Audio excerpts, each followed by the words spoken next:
सतनाम श्री वाहिगुरु साहिब जी। गुरु नानक पाद पंकज बंदन, पाद पंकज बंदन। सिमरो अंगद दुख निकंदन। श्री अमरदास हृदय नित ध्यान, हृदय नित ध्यावा। श्री गुरु रामदास गुण गावा। श्री अर्जन विघ्नन के नाशक, विघ्नन के नाशक। श्री हर गोबिंद शुभ सुमत प्रकाशक। श्री हर राय नमो कर जोरी, नमो कर जोरी। श्री हर कृष्ण मनाए बहोरी। गुरु तेग बहादुर परम कृपाला, परम कृपाला।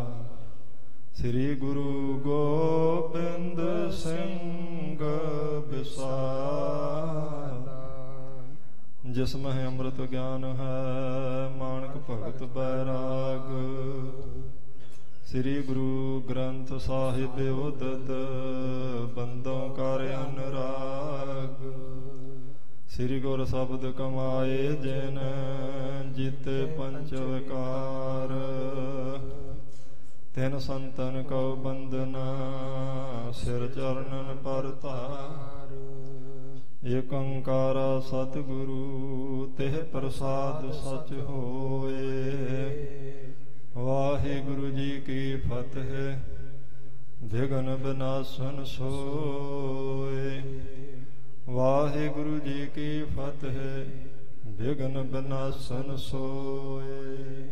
सतनाम श्री वाहिगुरु साहिब जीओ चौपाई। जो भावी त्यों सारस दीवा,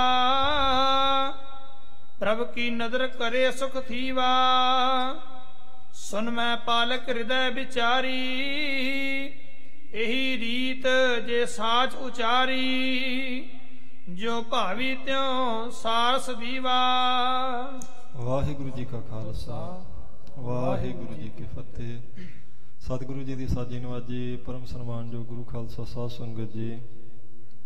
अकाल पुरख वाहिगुरु जी की महाकिरपालता होई। दीन दुनिया के बाली चबर छत्र तख्त के मालक मेहरां दे साईं जी की कल्याणकारी गोद अंदर सज करके आप वडभागी जना ने गुरु सवारियां तो गुरु की बाणी के कीर्तन सरवण किए हैं। उपरंत धन गुरु अर्जन देव महाराज सच्चे पातशाह जी का पावन पुत्र जीवन आपां रोज विचारते पे हाँ।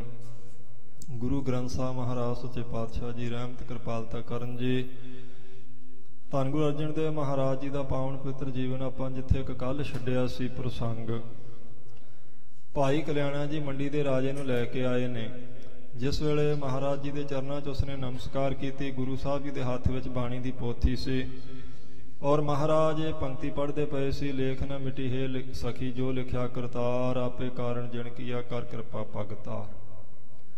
इसकी जो महाराज ने व्याख्या की, मत्था टेक के बैठा तो बड़ा उसके मन च शंका पिया भी जे मथे का लिखिया लेख मिटना ही नहीं, जे यही सिद्धांत है गुरु घर का, फिर काह तो सिख बना मैं, क्यों इन्नी दूरों चल के आए तो खेचल ही पै गई है तो पैंडा ही पै गया। की लाभ मिला मैनू महाराज जी के चरणों च आउण दा। जे मथे का लिखिया भोगना और हरेक नूं भोगना और टल नहीं सकता तो फिर कोई फर्क तो पिया ना। उन्हें आख दिता महाराज नूं, महाराज क्यों फिर मैं आप जी के चरणों की शरण ग्रहण करा, की लाभ मैनू मिलिया। हजूर ने आख्या देखो अकाल पुरख वाहिगुरु का लिखिया होया तो नहीं टलदा हुंदा, पर गुरु साहब की शरण में आउण दा फल है दुख तो सुख हो जाते। दोनों विधियां महाराज कष्ट तो बचा भी लेंदे ने ते परमात्मा का लिखिया भुगता भी दिंदे हैं।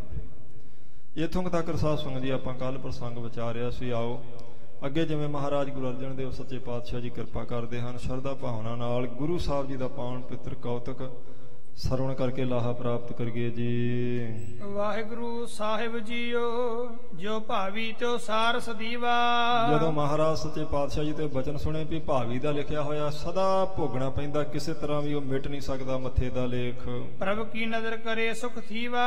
ਪਰ ਇਹ ਵੀ ਮਹਾਰਾਜ ਜੀ ਨੇ ਆਖਿਆ ਰਾਜਨ ਤੂੰ ਚਿੰਤਾ ਕਿਉਂ ਕਰਦਾ, ਗੁਰੂ ਦੀ ਨਜ਼ਰ ਪੈ ਜਾਵੇ, ਮਿਹਰ ਦੀ ਨਜ਼ਰ ਪੈਣ ਕਰਕੇ ਜਿਹੜੇ ਦੁੱਖ ਨੇ ਉਹ ਕੱਟੇ ਜਾਂਦੇ ਤੇ ਸੁਖ ਹੋ ਜਾਂਦਾ ਹੈ। ਸੁਖ ਮੈਂ ਪਾਲਕ ਹਿਰਦੈ ਵਿਚਾਰੀ। ਸੋ ਉਹ ਸੁਖ ਦਾਤਾ ਜਿਹੜਾ ਨਾ, ਜਦੋਂ ਉਸ ਨੂੰ ਆਪਣੇ ਹਿਰਦੇ ਵਿੱਚ ਆਪਾਂ ਵਿਚਾਰਦੇ ਹਾਂ, ਜਦੋਂ ਹਿਰਦੇ ਵਿੱਚ ਯਾਦ ਕਰਦੇ ਹਾਂ ਤਾਂ ਇਹੀ ਰੀਤ ਜੇ ਸਾਚ ਉਚਾਰੀ। ਕਹਿਣ ਲੱਗਾ ਮਹਾਰਾਜ ਠੀਕ ਹੈ, ਜੇ ਇਹੀ ਰੀਤੀ ਹੈ ਤੁਹਾਡੇ ਘਰ ਦਾ, ਇਹੀ ਸਿਧਾਂਤ ਹੈ ਤਾਂ ਇਨ ਸੰਗ ਮਿਲਨ ਨਿਫਲ ਭਾ ਐਸੇ।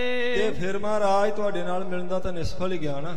ਕਾਹਦੇ ਮੈਂ ਆਇਆ ਇੰਨੀ ਦੂਰ ਚੱਲ ਕੇ, ਫਿਰ ਆਪ ਜੀ ਦੀ ਸ਼ਰਨ ਵਿੱਚ ਆਉਣ ਦਾ ਕੀ ਲਾਭ ਹੋਇਆ। ਲਿਖਿਆ ਮੇਟ ਨਾ ਸਕੀਏ ਕੈਸੇ। ਜੇ ਤੁਸੀਂ ਲਿਖਿਆ ਹੋਇਆ ਮੱਥੇ ਦਾ ਮੇਟ ਨਹੀਂ ਸਕਦੇ ਕਿਸੇ ਤਰ੍ਹਾਂ, ਕੋਈ ਉਪਾਅ ਕੀਤਿਆਂ ਕੁਝ ਹੱਲ ਨਹੀਂ ਹੋ ਸਕਦਾ, ਆਪਣੀ ਕਿਸਮਤ ਭੋਗਣੀ ਪੈਣੀ, ਫਿਰ ਕਿਉਂ ਮੈਂ ਆਪ ਜੀ ਦੀ ਸ਼ਰਨ ਵਿੱਚ ਆ, ਕਿਉਂ ਮੈਂ ਸਿੱਖ ਬਣਾ ਆਪ ਜੀ ਦਾ। ਜਿਸ ਪਰ ਨਹਿ ਉਪਕਾਇਮ ਹੋਏ। ਜਿਸ ਉੱਤੇ ਕੁਝ ਹੋ ਹੀ ਨਹੀਂ ਸਕਦਾ ਆਪਾ ਜੀ, ਤੇਸੇ ਉਦਮ ਕਰਿਆ ਕੋਏ। ਤੇ ਫਿਰ ਕਿਉਂ ਉਦਮ ਕਰੀਏ। ਇੰਨਾ ਉਦਮ ਕਰਕੇ ਇੰਨੀ ਦੂਰੋਂ ਪੈਂਡਾ ਮੈਂ ਆਪਣੀ ਫੌਜ ਸਾਰੀ ਲਿਆਂਦੀ, ਹਾਥੀ ਘੋੜੇ, ਆਪਣੀਆਂ ਰਾਣੀਆਂ, ਦਾਸੀਆਂ, ਦਾਸ, ਲਾਮ ਲਸ਼ਕਰ ਨਾਲ ਆਇਆ, ਇੰਨਾ ਉਦਮ ਕਰਕੇ ਫਾਇਦਾ ਕੀ ਨਿਕਲਿਆ। ਹਾਥ ਜੋੜ ਗੁਰ ਕੇ ਸੰਗ ਕਹਿਓ। ਕਹਿੰਦੇ ਜਦੋਂ ਹੱਥ ਜੋੜ ਕੇ ਮਹਾਰਾਜ ਜੀ ਨੂੰ ਇਸ ਤਰ੍ਹਾਂ ਆਖਿਆ ਤਾਂ ਆਸ਼ੇ ਸਕਲ ਆਪ ਕੋ ਲਹਿਓ। ਮਹਾਰਾਜ ਆਪ ਜੀ ਦਾ ਸਾਰਾ ਆਸ਼ਾ ਮੈਂ ਸਮਝ ਗਿਆ ਹਾਂ।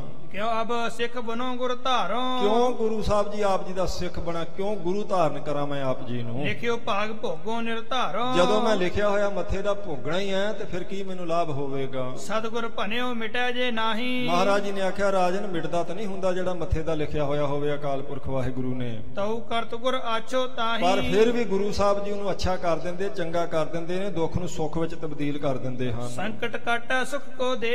ਮਹਾਰਾਜ ਨੇ ਆਖਿਆ ਸੰਕਟ ਕੱਟ ਕੇ ਤੇ ਸੁੱਖ ਬਖਸ਼ ਦਿੰਦੇ। ਗੁਰੂ ਸਾਹਿਬ ਜੀ ਦੀ ਸ਼ਰਨ ਵਿੱਚ ਆਉਣ ਦਾ ਇਹ ਲਾਭ ਹੁੰਦਾ ਹੈ। ਆਪਣੋ ਜਾਨ ਬਚਾਏ ਸੋ ਲੈ। ਆਪਣਾ ਜਾਣ ਕੇ ਮਹਾਰਾਜ ਦੁੱਖ ਤੋਂ, ਕਸ਼ਟ ਤੋਂ, ਸੰਕਟ ਤੋਂ ਬਚਾ ਲੈਂਦੇ ਹਨ। ਲਿਖਿਓ ਪ੍ਰਭੂ ਕੋ ਸੋ ਭੀ ਰਹਿ। ਮਹਾਰਾਜ ਨੇ ਆਖਿਆ ਵੀ ਜਿਹੜਾ ਅਕਾਲ ਪੁਰਖ ਵਾਹਿਗੁਰੂ ਦਾ ਲਿਖਿਆ ਹੋਇਆ ਪ੍ਰਾਰਬਧ ਦਾ ਲੇਖ ਹੈ ਉਹ ਵੀ ਰਹਿ ਜਾਂਦਾ ਹੈ। ਭੋਗਤ ਹੀ ਕਲਿਆਣ ਸੋ ਲਹੈ। ਤੇ ਉਸ ਕਰਮ ਨੂੰ ਭੋਗਦਿਆਂ ਹੋਇਆਂ ਸੁਖ ਬਣ ਜਾਂਦਾ, ਕਲਿਆਣ ਹੋ ਜਾਂਦੀ, ਦੁੱਖਾਂ ਤੋਂ ਬਚ ਵੀ ਜਾਈਦਾ। ਦੋਵੇਂ ਗੱਲਾਂ ਹੀ ਹੋ ਜਾਂਦੀਆਂ ਹਨ। ਗੁਰ ਕਰੁਣਾ ਤੇ ਪ੍ਰਾਪਤ ਛੇਮ। ਕਿਉਂਕਿ ਗੁਰੂ ਸਾਹਿਬ ਜੀ ਦੀ ਕਿਰਪਾ ਨਾਲ ਸਾਰਾ ਕੁਝ ਹੋ ਜਾਂਦਾ, ਮੁਕਤੀ ਤਾਕਰ ਮਿਲ ਜਾਂਦੀ, ਭਾਵੇਂ ਨਾ ਹੀ ਭਾਗਾਂ 'ਚ ਲਿਖੀ ਹੋਵੇ। ਦੋਨੋਂ ਵਿਦ ਕੋ ਇਹੋ ਨੇਮ। ਮਹਾਰਾਜ ਨੇ ਆਖਿਆ ਦੋਨੇ ਵਿਧੀਆਂ ਹੀ ਹੋ ਜਾਂਦੀਆਂ ਨੇ ਗੁਰੂ ਸਾਹਿਬ ਜੀ ਦੀ। ਜੇ ਮਹਾਰਾਜ ਦੀ ਸ਼ਰਨ 'ਚ ਨਾ ਆਵਾਂਗੇ ਤੇ ਇੱਕ ਹੀ ਵਿਧੀ ਹੋਵੇਗੀ, ਜੋ ਮੱਥੇ ਦਾ ਲੇਖ ਲਿਖਿਆ ਭੁਗਣਾ ਹੀ ਪਵੇਗਾ, ਜੋ ਵੀ ਲਿਖ ਦਿੱਤਾ ਪ੍ਰਮਾਤਮਾ ਨੇ। ਸੁਨ ਨਰਿੰਦ ਕੇ ਮਨ ਨੈ ਆਈ। ਪਰ ਜੇ ਗੁਰੂ ਸਾਹਿਬ ਜੀ ਦੇ ਚਰਨ ਪਕੜ ਲਈਏ ਤੇ ਦੋਨੋਂ ਵਿਧੀਆਂ ਹੋ ਜਾਣਗੀਆਂ। ਮੱਥੇ ਦਾ ਲਿਖਿਆ ਵੀ ਮਹਾਰਾਜ ਭੁਗਤਾ ਦੇਣਗੇ, ਪਰ ਹੱਥ ਦੇ ਕੇ ਦੁੱਖ ਤੋਂ ਬਚਾ ਵੀ ਲੈਣਗੇ। ਇਹ ਦੋਨੇ ਗੱਲਾਂ ਰਾਜਨ ਹੋ ਜਾਂਦੀਆਂ। ਇਹ ਗੱਲ ਸੁਣ ਕੇ ਪੰਜਵੇਂ ਪਾਤਸ਼ਾਹ ਜੀ ਦੀ ਤੇ ਉਹਦੇ ਮਨ 'ਚ ਥੋੜਾ ਜਿਹਾ ਸ਼ੰਕਾ ਹੋਰ ਪ੍ਰਪੱਕ ਹੋਇਆ। ਇਦਾਂ ਆਖਣ ਲੱਗਾ ਜੀ, ਕਹਿਤ ਜੋਨੋ ਕਿਮ ਬਨ ਆਈ। ਕਹਿੰਦਾ ਮਹਾਰਾਜ ਇਹ ਕੀ ਗੱਲ ਹੋਈ, ਦੋਨੋਂ ਕਿੱਦਾਂ ਹੋ ਸਕਦੀਆਂ। ਹੁਣ ਮੱਥੇ ਉੱਪਰ ਕੁਝ ਹੋਰ ਲਿਖਿਆ ਤੇ ਤੁਸੀਂ ਸਿੱਖ ਦਾ ਕੁਝ ਹੋਰ ਭੁਗਤਾ ਦਿਓਗੇ, ਇਹ ਕਿੱਦਾਂ ਹੋ ਸਕਦਾ। ਦੋਨੋਂ ਗੱਲਾਂ ਤਾਂ ਨਹੀਂ ਚੱਲ ਸਕਦੀਆਂ ਜੀ। ਲਿਖਿਓ ਭਾਗ ਜੇ ਭੋਗੈ ਪ੍ਰਾਨੀ। ਜੇ ਲਿਖਿਆ ਹੋਇਆ ਭਾਗ ਹੀ ਭੋਗਣਾ ਹੈ, ਪ੍ਰਾਣੀ ਨੇ ਮੱਥੇ ਦਾ ਲਿਖਿਆ ਹੋਇਆ ਉਸ ਨੂੰ ਭੋਗਣਾ ਹੀ ਪੈਣਾ ਹੈ ਤਾਂ ਕਹਾ ਕਰੈ ਤਬ ਸ੍ਰੀ ਗੁਰ ਗਿਆਨੀ। ਇਹ ਫਿਰ ਬ੍ਰਹਮ ਗਿਆਨੀ ਗੁਰੂ ਦੀ ਸ਼ਰਨ ਵਿੱਚ ਵੀ ਆਪਾਂ ਆ ਜਾਈਏ ਤੇ ਉਹ ਕੀ ਕਰ ਸਕਦੇ ਨੇ, ਕਿਵੇਂ। ਜੇ ਇੱਕ ਗੱਲ ਤਾਂ ਇੱਕ ਹੀ ਹੋਣੀ, ਜਾਂ ਤਾਂ ਮੱਥੇ ਦਾ ਲਿਖਿਆ ਭੋਗੇ ਜਾਂ ਤੁਸੀਂ ਉਹ ਮੇਟ ਦਿਓ।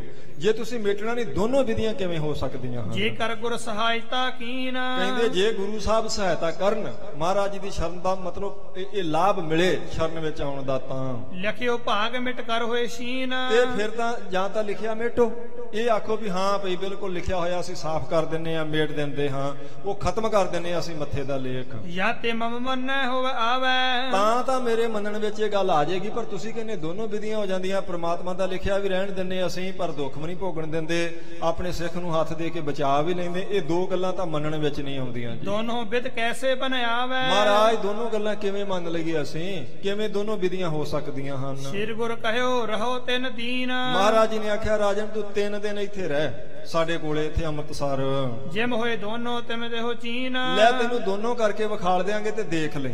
ਤੂੰ 3 ਦਿਨ, 3 ਦਿਨਾਂ ਦਾ ਤੇਰੇ ਨਾਲ ਬਚਨ ਕਰਦੇ ਆ। 3 ਦਿਨਾਂ ਦੇ ਵਿੱਚ ਤੇਰੇ ਮਨ ਦਾ ਸ਼ੰਕਾ ਦੂਰ ਕਰ ਦਿਆਂਗੇ। ਤੈਨੂੰ ਪਤਾ ਲੱਗ ਜਾਏਗਾ ਦੋਵੇਂ ਗੱਲਾਂ ਕਿਵੇਂ ਹੋ ਸਕਦੀਆਂ ਹਨ। ਬਹੁਰ ਸਿੱਖ ਗੁਰ ਕਰਕੇ ਬਣੋ। ਮਹਾਰਾਜ ਨੇ ਆਖਿਆ ਬਾਅਦ 'ਚ ਸਿੱਖ ਬਣੀ ਤੂੰ। ਅਸੀਂ ਤੈਨੂੰ ਇਹ ਨਹੀਂ ਕਹਿੰਦੇ ਤੂੰ ਅੱਜ ਸਿੱਖੀ ਧਾਰਨ ਕਰ ਤੇ ਬਾਅਦ 'ਚ 3 ਦਿਨਾਂ 'ਚ ਤੇਰਾ ਸ਼ੰਕਾ ਨਿਵਰਤ ਕਰਾਂਗੇ। ਨਹੀਂ, ਤੂੰ 3 ਦਿਨ ਰਹਿ, ਤੇਰੇ ਨਾਲ ਬਚਨ ਕਰਦੇ ਆ। 3 ਦਿਨਾਂ ਵਿੱਚ ਤੈਨੂੰ ਦਿਖਾਲ ਦਿਆਂਗੇ ਸਾਰਾ ਕੁਝ। ਤੇ ਉਦੋਂ ਬਾਅਦ ਅਗਰ ਤੇਰੀ ਸ਼ਰਧਾ ਬਣੀ ਜੇ ਤੇਰੀ ਭਾਵਨਾ ਪ੍ਰਪੱਕ ਹੋ ਜਾਏਗੀ ਫਿਰ ਤੂੰ ਆਣ ਕੇ ਸਾਡੀ ਸ਼ਰਨ ਗ੍ਰਹਿਣ ਕਰੀ, ਪਹਿਲਾਂ ਨਹੀਂ ਅਸੀਂ ਤੈਨੂੰ ਆਖਦੇ। ਸੰਸੈ ਜਿਤਕ ਸਕਲ ਹੀ ਹਨ ਹੋ। ਮਹਾਰਾਜ ਨੇ ਆਖਿਆ 3 ਦਿਨਾਂ 'ਚ ਤੇਰੇ ਮਨ ਦਾ ਜਿੰਨਾ ਸੰਸਾ ਸਾਰਾ ਦੂਰ ਕਰ ਦਿਆਂਗੇ ਪਹਿਲਾਂ। ਮਾਨ ਬਚਨ ਸਤਿਗੁਰ ਕੋ ਲੀਨ। ਬਸ ਇੰਨਾ ਕੁ ਬਚਨ ਮੰਨ ਲਾ ਵੀ 3 ਦਿਨ ਤੱਕ ਚੁੱਪ ਕਰਕੇ ਤੂੰ ਇੱਥੇ 3 ਦਿਨ ਤੇ 3 ਰਾਤਾਂ ਕੱਟ, ਉਦੋਂ ਬਾਅਦ ਤੂੰ ਦੇਖੀ ਵੀ ਕੀ ਹੁੰਦਾ, ਤੂੰ ਕੀ ਕਰਨਾ ਹੈ। ਇਹ ਬਚਨ ਰਾਜੇ ਨੇ ਮਹਾਰਾਜ ਜੀ ਦਾ ਮੰਨ ਲਿਆ ਜੀ। ਲਿਆਇਓ ਭੇਟ ਸਵਰਪਨ ਕੀਨ। ਜਿੰਨੀ ਭੇਟਾ ਲੈ ਕੇ ਆਇਆ ਸੀ ਮਹਾਰਾਜ ਜੀ ਦੇ ਚਰਨਾਂ ਤੇ ਉਹਨੇ ਰੱਖ ਦਿੱਤੀ, ਅਰਪ ਦਿੱਤੀ ਜੀ। ਮਸਤਕ ਟੇਕ ਆਏ ਗੋ ਡੇਰੇ। ਤੇ ਮੱਥਾ ਟੇਕ ਕੇ ਮਹਾਰਾਜ ਜੀ ਨੂੰ ਉੱਠ ਕੇ ਆਪਣੇ ਡੇਰੇ ਜਿੱਥੇ ਤੰਬੂ ਲੱਗੇ ਸਨ ਉੱਥੇ ਆ ਗਿਆ। ਖਾਨ ਪਾਨ ਕਰ ਹੈ ਤਕੇਰੇ। ਕਹਿੰਦੇ ਨੇ ਛਕ ਛਕਾ ਲਿਆ, ਪ੍ਰਸ਼ਾਦਾ ਪਾਣੀ ਸਾਰਿਆਂ ਨੇ, ਉਹਨੇ ਵੀ ਉਹਦੇ ਪਰਿਵਾਰ ਨੇ, ਸਾਰੀਆਂ ਫੌਜਾਂ ਨੇ। ਦੇਗ ਪ੍ਰਸਾਦ ਅਚਿਓ ਸੁਖ ਪਾਇਓ। ਦੇਗ ਲੰਗਰ ਨੂੰ ਕਹਿੰਦੇ ਲੰਗਰਾਂ ਵਿੱਚੋਂ ਪ੍ਰਸ਼ਾਦ ਪਾਣੀ ਸਾਰਿਆਂ ਨੂੰ ਛਕਾਇਆ ਗਿਆ ਹੈ। ਫਿਰਿਓ ਤਾਂ ਸੋ ਦਿਵਸ ਬਿਤਾਇਓ। ਕਹਿੰਦੇ ਉਹ ਜਿਹੜਾ ਬਾਕੀ ਦਿਨ ਬਚਦਾ ਸੀ ਉਹ ਵੀ ਉਹਨੇ ਆਪਣੇ ਡੇਰੇ ਬਤੀਤ ਕੀਤਾ ਜੀ। ਭਈ ਜਾਮਨੀ ਜਬ ਹੂੰ ਆਏ। ਤੇ ਜਾਮਨੀ ਰਾਤ ਨੂੰ ਕਹਿੰਦੇ ਜਦੋਂ ਰਾਤ ਆ ਗਈ ਤਾਂ ਜੀ ਸੇਜਾ ਪਰਤ ਰਹਿ ਨਰ ਅਰਾਏ। ਤੇ ਫਿਰ ਉਹ ਰਾਜਾ ਆਪਣੀ ਸੇਜਾ ਉੱਤੇ ਸੌਂ ਗਿਆ। ਦਿਨ ਅੱਧਾ ਜਿਹੜਾ ਸੀ ਉਹ ਬਤੀਤ ਕੀਤਾ, ਉਦੋਂ ਬਾਅਦ ਰਾਤ ਆਈ, ਰਾਤ ਨੂੰ ਲੇਟ ਗਿਆ ਹੋ ਜੀ। ਸੁਖ ਸੋ ਸੁਪਤਿਓ ਨਿਰਪ ਬੁੱਧਵਾਨ। ਕਹਿੰਦੇ ਬੜਾ ਸਿਆਣਾ ਸੀ ਰਾਜਾ, ਬੁੱਧੀ ਵਾਲਾ ਸੀ, ਬੜੇ ਸੁਖ ਨਾਲ ਸੌਂ ਗਿਆ ਉਹ ਆਪਣੇ ਆਸਣ ਤੇ। ਚੌਕੀਦਾਰ ਖਰੇ ਸਵਧਾਨ। ਪਹਿਰੇਦਾਰ ਸਾਵਧਾਨ ਹੋ ਕੇ ਉਹਦੇ ਦੁਆਲੇ ਦੁਆਲੇ ਖੜੇ ਸਨ ਉਹਦੇ ਤੰਬੂ ਦੇ। ਸੋਵਤ ਜਬ ਜਬ ਜਾਮ ਬਿਤਾਏ। ਕਹਿੰਦੇ ਸੁੱਤੇ ਪਏ ਨੂੰ ਜਦੋਂ 2 ਪਹਿਰ ਰਾਤ ਲੰਘ ਗਈ, ਭਾਵ ਜਦੋਂ ਬਿਲਕੁਲ ਅੱਧੀ ਰਾਤ ਦਾ ਸਮਾਂ ਹੋਇਆ ਤਾਂ ਅਦਭੁਤ ਸੁਪਨੋ ਤੇ ਛਨੇ ਆਏ। ਬਹੁਤ ਇੱਕ ਹੈਰਾਨ ਕਰਨ ਵਾਲਾ ਅਦਭੁਤ ਕਿਸਮ ਦਾ ਸੁਪਨਾ ਦੇਖਿਆ ਉਹਨੇ ਰਾਜੇ ਨੇ ਜਦੋਂ ਅੱਧੀ ਰਾਤ ਹੋਈ ਤਾਂ ਜੀ। ਆਪਣੋ ਰਾਜ ਭੋਗ ਬ੍ਰਿਧ ਹੋਵਾ। ਕੀ ਦੇਖ ਰਿਹਾ ਸੁਪਨੇ 'ਚ? ਵੀ ਮੈਂ ਆਪਣਾ ਰਾਜ ਭਾਗ ਭੋਗਦਾ ਪਿਆ ਆਪਣੀ ਮੰਡੀ, ਆਪਣੀ ਰਾਜਧਾਨੀ ਦੇ ਵਿੱਚ, ਤੇ ਰਾਜ ਭੋਗਦਾ ਭੋਗਦਾ ਬਿਰਧ ਹੋ ਗਿਆ ਹਾਂ। ਵਧਿਓ ਕੁਟੰਬ ਸਗਲ ਹੀ ਜੋਵਾ। ਕਹਿੰਦੇ ਬਹੁਤ ਪਰਿਵਾਰ ਵਿੱਚ ਵਾਧਾ ਹੋਇਆ, ਧੀਆਂ ਪੁੱਤਰ ਭੈਣ ਭਰਾ, ਚੰਗਾ ਸੀ ਸਾਰਾ ਕੁਝ, ਰਾਜ ਭੋਗਿਆ, ਫਿਰ ਬਜ਼ੁਰਗ ਹੋ ਗਿਆ। ਪੁਨ ਮ੍ਰਿਤ ਹੋਏ ਗਏ ਇੱਕ ਸਕਾਲ। ਸੁਪਨੇ 'ਚ ਦੇਖਦਾ ਵੀ ਫਿਰ ਬਜ਼ੁਰਗ ਹੋ ਕੇ ਤੇ ਮੌਤ ਆ ਗਈ, ਚੜ੍ਹਾਈ ਕਰ ਗਿਆ, ਆਪਣੀ ਮੌਤ ਸੁਪਨੇ 'ਚ ਆਪ ਹੀ ਦੇਖਦਾ ਪਿਆ ਉਹ। ਰਾਜਧਾਨੀ ਪਾਸੋਕ ਵਿਸਾਲ। ਕਹਿੰਦੇ ਸਾਰੀ ਰਾਜਧਾਨੀ ਵਿੱਚ ਬਹੁਤ ਸੋਗ ਹੋਇਆ ਜਦੋਂ ਰਾਜੇ ਨੇ ਚੜ੍ਹਾਈ ਕੀਤੀ ਤਾਂ। ਸਭ ਕੋ ਰੁੱਧ ਤਿਆਗ ਕਰ ਗਇਓ। ਕਹਿੰਦੇ ਸਾਰਾ ਪਰਿਵਾਰ ਰੋਂਦਾ ਸੀ, ਪਰ ਸਾਰੇ ਰੋਂਦੇ ਪਰਿਵਾਰ ਨੂੰ ਛੱਡ ਕੇ ਤੁਰ ਗਿਆ ਰਾਜਾ। ਸੁਪਨੇ 'ਚ ਉਹਨੇ ਦੇਖਿਆ ਜੀ ਇਹ ਘਰ ਚੰਡਾਲ ਜਨਮ ਪੁਨ ਲਿਓ। ਅਗਲਾ ਜਨਮ ਹੋ ਗਿਆ ਕਿੱਥੇ? ਚੰਡਾਲਾਂ ਦੇ ਘਰ ਵਿੱਚ। ਸੁਪਨੇ 'ਚ ਦੇਖਦਾ ਪਿਆ ਵੀ ਮੈਂ ਰਾਜ ਭਾਗ ਭੋਗਦਾ ਭੋਗਦਾ ਬਿਰਧ ਹੋ ਕੇ ਚੜ੍ਹਾਈ ਕਰ ਗਿਆ, ਪਰਿਵਾਰ ਸਾਰਾ ਵਰਲਾਪ ਕਰਦਾ ਪਿਆ, ਪਰ ਉਹਨੇ ਚਿਰ ਨੂੰ ਅਗਲਾ ਜਨਮ ਦੇਖਦਾ ਚੰਡਾਲਾਂ ਦੇ ਘਰ ਵਿੱਚ ਬੱਚਾ ਜੰਮ ਪਿਆ ਜੀ। ਕਰਹਿ ਦੁਲਾਰਨ ਸੁਤ ਕੈ ਸੋਏ। ਕਹਿੰਦੇ ਉਹ ਚੰਡਾਲ ਸਾਰੇ ਪੁੱਤਰ ਜੰਮਿਆ, ਪੁੱਤਰ ਜਨਮਿਆ ਕਹਿ ਕੇ ਬੜਾ ਦੁਲਾਰ ਕਰਦੇ, ਖੁਸ਼ੀਆਂ ਮਨਾਉਂਦੇ ਹਨ। ਖਾਨ ਪਾਨ ਕਰ ਬਿਰਧ ਤੈ ਹੋਏ। ਕਹਿੰਦੇ ਨੇ ਉਹ ਹੁਣ ਉੱਥੇ ਹੌਲੀ ਹੌਲੀ ਸਰੀਰ ਵਧਣ ਲੱਗ ਪਿਆ, ਉਹ ਬੜੇ ਪਿਆਰ ਨਾਲ ਇਹਨੂੰ ਛਕਾਉਂਦੇ ਹਨ। ਜਬ ਸੰਮਤ 10 ਕੋ ਹੋਏ ਗਇਓ। ਕਹਿੰਦੇ ਜਦੋਂ 10 ਸਾਲਾਂ ਤੋਂ ਥੋੜਾ ਜਿਹਾ ਉੱਪਰ ਹੋਇਆ, ਇਹ ਚੰਡਾਲਾਂ ਦੇ ਘਰ ਵਿੱਚ ਜਨਮ ਜਿਸ ਦਾ ਹੋਇਆ ਸੀ। ਉਤਸਵ ਤੇ ਵਿਆਹ ਤੈ ਭਇਓ। ਕਹਿੰਦੇ ਫਿਰ ਉਹਦਾ ਵਿਆਹ ਦਾ ਉਤਸਵ ਕੀਤਾ ਜੀ ਜਦੋਂ 10 ਸਾਲਾਂ ਤੋਂ, ਕਿਉਂਕਿ ਪਹਿਲਾਂ ਲੋਕ ਬੱਚਿਆਂ ਦੀ ਸ਼ਾਦੀ ਛੋਟੀ ਉਮਰ 'ਚ ਕਰ ਦਿੰਦੇ ਸੀ ਤੇ ਡੋਲੀ ਬਾਅਦ 'ਚ ਤੋਰਦੇ ਸਨ, ਇਦਾਂ ਹੀ ਹੁੰਦਾ ਸੀ ਪਹਿਲਾਂ ਪਿੰਡਾਂ 'ਚ। ਕਹਿੰਦੇ ਜਦੋਂ 10 ਸਾਲਾਂ ਤੋਂ ਟੱਪਿਆ ਤੇ ਚੰਡਾਲਾਂ ਨੇ ਆਪਣੇ ਪੁੱਤਰ ਦਾ ਵਿਆਹ ਕਰ ਦਿੱਤਾ ਜੀ। ਬੰਦਪ ਸੰਗ ਬ੍ਰਿੰਦ ਚੰਡਾਲ। ਕਹਿੰਦੇ ਸਭ ਸੰਬੰਧੀਆਂ ਦੇ ਨਾਲ ਉਹਦਾ ਜਿਹੜਾ ਪਰਿਵਾਰ ਸੀ ਚੰਡਾਲਾਂ ਦਾ, ਉਹ ਗਾਇਨ ਬਾਦਤ ਕੀਨ ਵਿਸਾਲ। ਉਹਦੀ ਸ਼ਾਦੀ ਦੀ ਖੁਸ਼ੀ ਵਿੱਚ ਬੜੇ ਵਾਜੇ ਵਜਾਏ, ਬੜੇ ਗਾਉਂਦੇ ਹਨ, ਨੱਚਦੇ ਹਨ, ਟੱਪਦੇ ਹਨ। ਬਹੁ ਪ੍ਰਸੰਨਤਾ ਤਨ ਮੈਂ ਹੋਈ। ਬਹੁਤ ਪ੍ਰਸੰਨਤਾ ਹੋਈ ਸਾਰੇ ਚੰਡਾਲਾਂ ਦੇ ਘਰ ਵਿੱਚ, ਫਿਰ ਸਾਰੇ ਸੰਬੰਧੀਆਂ ਵਿੱਚ। ਕਰਕੇ ਵਿਆਹੋ ਮੇਲ ਸਭ ਕੋਈ। ਕਹਿੰਦੇ ਵਿਆਹ ਕਰਕੇ ਸਾਰਾ ਜਿਹੜੇ ਸੰਬੰਧੀਆਂ ਦਾ ਮੇਲ ਇਕੱਠਾ ਹੋਇਆ ਸੀ। ਆਏ ਸਦਨ ਮੈਂ ਬਸਨੇ ਲਾਗਿਓ। ਕਹਿੰਦੇ ਫਿਰ ਆਪਣੇ ਘਰ ਵਿੱਚ ਉਹ ਵਸਣ ਲੱਗ ਪਿਆ, ਸੰਬੰਧੀ ਆਪੋ ਆਪਣੇ ਘਰਾਂ ਨੂੰ ਚਲੇ ਗਏ। ਨਿਜ ਪਰਿਵਾਰ ਸੰਗ ਅਨੁਰਾਗਿਓ। ਕਹਿੰਦੇ ਆਪਣੇ ਪਰਿਵਾਰ ਵਿੱਚ ਆਪਣੇ ਮਾਤਾ ਪਿਤਾ ਕੋਲੇ, ਆਪਣੇ ਭੈਣਾ ਭਰਾਵਾਂ ਕੋਲ ਉਹ ਰਹਿ ਰਿਹਾ ਹੈ ਹੁਣ। ਇਸੀ ਰੀਤ ਬੀਤਿਓ ਚਿਰਕਾਲ। ਕਹਿੰਦੇ ਇਸ ਤਰੀਕੇ ਨਾਲ ਜਦੋਂ ਕੁਝ ਕੁ ਸਾਲ ਹੋਰ ਬਤੀਤ ਹੋ ਗਏ ਤਾਂ ਭਇਓ ਤਰਨ ਬਲਵਾਨ ਵਿਸਾਲ। ਕਹਿੰਦੇ ਜਦੋਂ ਉਹ ਪੂਰਾ ਜਵਾਨ ਹੋ ਗਿਆ, ਫਿਰ ਉਹ ਡੋਲੀ ਉਹ ਲੈ ਕੇ ਆਇਆ ਆਪਣੀ ਘਰ ਵਾਲੀ ਨੂੰ ਜੀ। ਪੁੱਤਰ ਸੁਤਾ ਉਤਪਤ ਗਨ ਕਰੇ। ਫਿਰ ਪਰਿਵਾਰ ਵਿੱਚ ਵਾਧਾ ਹੋਇਆ, ਪੁੱਤਰਾਂ ਨੇ ਜਨਮ ਲਿਆ, ਪੁੱਤਰੀਆਂ ਨੇ ਜਨਮ ਲਿਆ ਹੈ। ਜਿਨ ਕੋ ਵਿਆਹਿਓ ਉਤਸਵ ਧਰੇ। ਕਹਿੰਦੇ ਫਿਰ ਹੌਲੀ ਹੌਲੀ ਦੇਖਦਾ ਵੀ ਉਹ ਧੀਆਂ ਪੁੱਤਰ ਵੱਡੀ ਉਮਰ ਦੇ ਹੋ ਗਏ, ਫਿਰ ਕੋਈ ਪੁੱਤਰ ਵਿਆਹ ਦਿੱਤਾ, ਕਦੇ ਕੋਈ ਧੀ ਵਿਆਹ ਦਿੱਤੀ, ਇਦਾਂ ਦੇਖਦਾ ਸੁਪਨੇ 'ਚ। ਉਹ ਵਿਸਾਲ ਕੋ ਲਗ ਹੈ ਆਨੰਦ। ਕਹਿੰਦੇ ਕੋਈ ਛੋਟਾ ਪੁੱਤਰ ਹੈ, ਕੋਈ ਵੱਡਾ ਪੁੱਤਰ ਹੈ, ਕੁਝ ਵੱਡੇ ਬੱਚੇ ਉਸਨੇ ਉਹਨਾਂ ਦੀ ਸ਼ਾਦੀ ਵੀ ਕਰ ਦਿੱਤੀ ਜੀ। ਕੀਤਕ ਤਨੀਆਂ ਭਈ ਬਿਲੰਦ। ਕੁਝ ਪੁੱਤਰੀਆਂ ਹਨ ਉਸ ਦੀਆਂ, ਕੁਝ ਪੁੱਤਰ ਹਨ, ਇਉਂ ਪਰਿਵਾਰ ਚੰਗਾ ਵਧਿਆ ਹੈ। ਸਭ ਕੋ ਵਿਆਹੇ ਵਧਿਓ ਪਰਿਵਾਰਾ। ਕਹਿੰਦੇ ਜਦੋਂ ਸਾਰਿਆਂ ਦਾ ਵਿਆਹ ਕਰ ਦਿੱਤਾ ਤਾਂ ਜੀ ਪੁੱਤਰ ਪੌਤਰ ਹਿਰਤ ਹਿਤ ਭਾਰਾ। ਤੇ ਫਿਰ ਅੱਗੇ ਪੋਤਰਿਆਂ ਨੇ ਜਨਮ ਲੈ ਲਿਆ, ਦੋਤਰਿਆਂ ਨੇ ਜਨਮ ਲੈ ਲਿਆ। ਦੇਖ ਦੇਖ ਕੇ ਬੜਾ ਖੁਸ਼ ਹੁੰਦਾ ਹੈ। ਹਰਖ ਸ਼ੋਕ ਧਾਰ ਦਤਨ ਮਾਹੀ। ਕਦੀ ਖੁਸ਼ੀ ਆ ਜਾਂਦੀ ਹੈ, ਪਰਿਵਾਰ ਸੀ, ਕਦੇ ਗਮੀ ਆ ਜਾਂਦੀ ਹੈ, ਕਦੇ ਸੋਗ ਆ ਜਾਂਦਾ, ਕਦੇ ਚਿੰਤਾ ਆ ਜਾਂਦੀ, ਇਉਂ ਦੇਖ ਰਿਹਾ ਹੈ। ਪੁੱਤਾਂ ਪੋਤਰਿਆਂ ਵਾਲਾ ਵਾਲਾ ਹੋ ਗਿਆ ਉਹ ਜੀ। ਦੁਖ ਸੁਖ ਦੇਖਤ ਔਦ ਨਿਹਾਵ। ਕਹਿੰਦੇ ਇਹ ਦੁੱਖ ਸੁੱਖ ਦੇਖਦਿਆਂ ਦੇਖਦਿਆਂ ਫਿਰ ਚੰਡਾਲਾਂ ਦੇ ਘਰ ਵਿੱਚ ਵੀ ਬਜ਼ੁਰਗ ਹੋ ਗਿਆ, ਬਿਰਧ ਹੋ ਗਿਆ ਉਹ। ਜਨਮ ਚੰਡਾਲ ਪਾਏ ਕਰ ਭੋਗਾ। ਕਹਿੰਦੇ ਉਹ ਚੰਡਾਲਾਂ ਦੇ ਘਰ ਦਾ ਜਨਮ ਜਦੋਂ ਬਜ਼ੁਰਗ ਹੋਣ ਤੱਕ ਚੰਗੀ ਤਰ੍ਹਾਂ ਉਹ ਵੀ ਜਨਮ ਕੱਟ ਲਿਆ, ਭੋਗ ਲਿਆ ਤਾਂ ਭਇਓ ਮ੍ਰਿਤਕ ਤੈ ਤੇ ਵਦ ਸੋਗਾ। ਫਿਰ ਕੀ ਦੇਖਦਾ ਵੀ ਉੱਥੇ ਵੀ ਉਹਦੀ ਮੌਤ ਹੋ ਗਈ ਆ। ਬਜ਼ੁਰਗ ਹੋ ਕੇ ਤੇ ਉਹ ਜਦੋਂ ਧੀਆਂ ਪੋਤਰਾਂ ਦੋਤਰਿਆਂ ਵਾਲਾ ਹੋ ਗਿਆ ਫਿਰ ਉਹਦੀ ਮੌਤ ਹੋ ਗਈ ਜੀ। ਰੁਦਤ ਸੁਨਤ ਵਿਰਲਾਪਤ ਦਾਰਾ। ਦਾਰਾ ਕਹਿੰਦੇ ਘਰ ਵਾਲੀ ਨੂੰ, ਕਹਿੰਦੇ ਪਰਿਵਾਰ ਸਾਰਾ ਵਿਰਲਾਪ ਕਰਦਾ ਪਰ ਘਰ ਵਾਲੀ ਤਾਂ ਬਹੁਤਾ ਜ਼ਿਆਦਾ ਵਿਰਲਾਪ ਕਰਦੀ ਉਸ ਚੰਡਾਲ ਦੇ ਘਰ ਵਾਲੀ ਜੀ। ਹੇ ਪਤ ਤੋਰ ਅਦਕ ਪਰਿਵਾਰਾ। ਕਹਿਣ ਲੱਗੀ ਹੇ ਪਤੀ ਕਿੱਥੇ ਚਲੇ ਗਿਆ, ਸਾਨੂੰ ਛੱਡ ਕੇ ਆ, ਤੇਰਾ ਪਰਿਵਾਰ ਦੇਖ, ਆ ਤੇਰੇ ਧੀਆਂ ਪੁੱਤਰ ਦੇਖ ਇਹਨਾਂ ਵੱਲੇ। ਗਨ ਸੂਕਰ ਤੈ ਪਾਰਨ ਕੀਨੇ। ਕਹਿਣ ਲੱਗੀ ਇਹਨਾਂ ਦੀ ਕੌਣ ਰੱਖਿਆ ਕਰੇਗਾ, ਫਿਰ ਤੂੰ ਕਿੰਨੇ ਸੂਰ ਪਾਲੇ ਹੋਏ ਸਨ, ਕਿਉਂਕਿ ਚੰਡਾਲ ਪਾਲਦੇ ਸਨ, ਇਹਨਾਂ ਨੂੰ ਕੌਣ ਖਾਣਾ ਦੇਵੇਗਾ। ਕੂਕਰ ਖਰੇ ਹੈ ਤਨ ਪੀਨੇ। ਕਿੰਨੇ ਫਿਰ ਤੂੰ ਕੁੱਤੇ ਪਾਲ ਕੇ ਰੱਖੇ ਸਨ, ਇਹਨਾਂ ਨੂੰ ਕੌਣ ਖਾਣ ਨੂੰ ਦੇਵੇਗਾ। ਸਭ ਪ੍ਰਤਿਖਨਾ ਤੇਰੀ ਧਰੈ। ਕਹਿੰਦੇ ਸਭ ਤੇਰੀ ਪ੍ਰਤੀਖਿਆ ਕਰਦੇ ਨੇ, ਤੇਰੇ ਵੱਲ ਦੇਖ ਰਹੇ ਨੇ, ਪਰਿਵਾਰ ਵੀ ਤੇਰੇ ਵੱਲੇ ਦੇਖ ਰਿਹਾ ਹੈ। ਇਤ ਚਲ ਗਇਓ ਦ੍ਰਿਸ਼ਟ ਨਾ ਪਰੈ। ਘਰ ਵਾਲੀ ਵਿਰਲਾਪ ਕਰਦੀ ਕਿੱਥੇ ਚਲੇ ਗਿਆ ਸਾਨੂੰ ਛੱਡ ਕੇ, ਦਿਸਦਾ ਕਿਉਂ ਨਹੀਂ, ਤੂੰ ਦਿਖਾਈ ਕਿਉਂ ਨਹੀਂ ਦਿੰਦਾ ਹੁਣ। ਇਹ ਮੁਕਟੰਬ ਰੋਦਤ ਦੁਖ ਛੱਡੋ। ਕਹਿੰਦੇ ਇਉਂ ਰੋਂਦੇ ਹੋਏ ਪਰਿਵਾਰ ਨੂੰ ਛੱਡ ਕੇ ਉਹਦੇ ਸਰੀਰ ਨੂੰ ਉਹਦੇ ਸੰਬੰਧੀਆਂ ਨੇ, ਬਰਾਦਰੀ ਨੇ ਚੱਕ ਲਿਆ ਜੀ। ਲੈ ਕਰ ਵਹਿਰ ਗਏ ਧਰ ਗਾਡੋ। ਤੇ ਕਹਿੰਦੇ ਬਾਹਰ ਲਿਜਾ ਕੇ ਕਬਰ ਪੱਟ ਕੇ ਉਹਦੀ ਸਰੀਰ ਨੂੰ ਦੇਖ ਰਿਹਾ ਵੀ ਉਹਦੇ ਸਰੀਰ ਨੂੰ ਦੱਬ ਦਿੱਤਾ ਸੰਬੰਧੀ। ਪਰਿਵਾਰ ਵਿਰਲਾਪ ਕਰ ਰਿਹਾ, ਰੋ ਰਿਹਾ, ਪਰ ਉਹ ਬਰਾਦਰੀ ਵਾਲਿਆਂ ਨੇ ਚੱਕਿਆ ਲਿਜਾ ਕੇ ਬਾਹਰ ਕਬਰ ਵਿੱਚ ਦੱਬ ਦਿੱਤਾ ਜੀ। ਇਹੋ ਸਭ ਸੁਪਨੋ ਪਾਏ ਨਰਿੰਦ। ਕਹਿੰਦੇ ਇਹ ਇੱਥੇ ਤੱਕ ਜਦੋਂ ਸੁਪਨਾ ਆਇਆ ਤਾਂ ਜਾਗ ਉਠਿਓ ਬਿਸਮਾਏ ਬਲੰਦ। ਕਹਿੰਦੇ ਇੱਕਦਮ ਤਰਬਕ ਕੇ ਉਹ ਰਾਜਾ ਉੱਠ ਪਿਆ ਤੇ ਬੜਾ ਹੈਰਾਨ ਹੋਇਆ ਵੀ ਇਹ ਕੀ ਸੁਪਨਾ ਆਇਆ ਮੈਨੂੰ। ਕਿਤ ਕਾਲ ਸੋਚਤ ਹੀ ਰਹਿਓ। ਕਹਿੰਦੇ ਕਿੰਨੀ ਦੇਰ ਤੇ ਆਪਣੇ ਉਹ ਆਸਣ ਤੇ ਪਲੰਘੇ ਤੇ ਬੈਠਾ ਸੋਚਾਂ ਹੀ ਸੋਚੀ ਗਿਆ ਵੀ ਮਹਾਰਾਜ ਦੇ ਦਰਸ਼ਨ ਕੀਤੇ ਸਨ, ਇਹ ਕੀ ਗੱਲ, ਇੰਨਾ ਭਿਆਨਕ ਇੰਨਾ ਡਰਾਉਣਾ ਸੁਪਨਾ, 2 ਵਾਰ ਮੌਤ ਦੇਖ ਲਈ ਆਪਣੀ, ਇਹ ਤਾਂ ਕਦੀ ਆਇਆ ਨਹੀਂ ਸੀ। ਇਹੋ ਦੁਰ ਸੁਪਨ ਕਾ ਮੈਂ ਲਹਿਓ। ਕਹਿਣ ਲੱਗਾ ਇੰਨਾ ਦੁਰ ਸੁਪਨ, ਡਰਾਉਣਾ ਸੁਪਨਾ, ਭਿਆਨਕ ਸੁਪਨਾ, ਇਹ ਕੀ, ਇਹ ਕਿਉਂ ਆਇਆ, ਕਦੀ ਨਹੀਂ ਸੀ ਆਇਆ। ਚੰਗੇ ਮਹਾਰਾਜ ਦੇ ਦਰਸ਼ਨ ਕੀਤੇ। ਪਹਿਲਾਂ ਤਾਂ ਮਨ 'ਚ ਇਹ ਸ਼ੰਕਾ ਪੈ ਗਿਆ ਸੀ ਵੀ ਜੇ ਮੱਥੇ ਦਾ ਭੋਗਣਾ ਪੈਣਾ ਫਿਰ ਇੱਥੇ ਕਾਹਨੂੰ ਆਇਆ ਇੰਨੇ ਮੀਲ ਚੱਲ ਕੇ।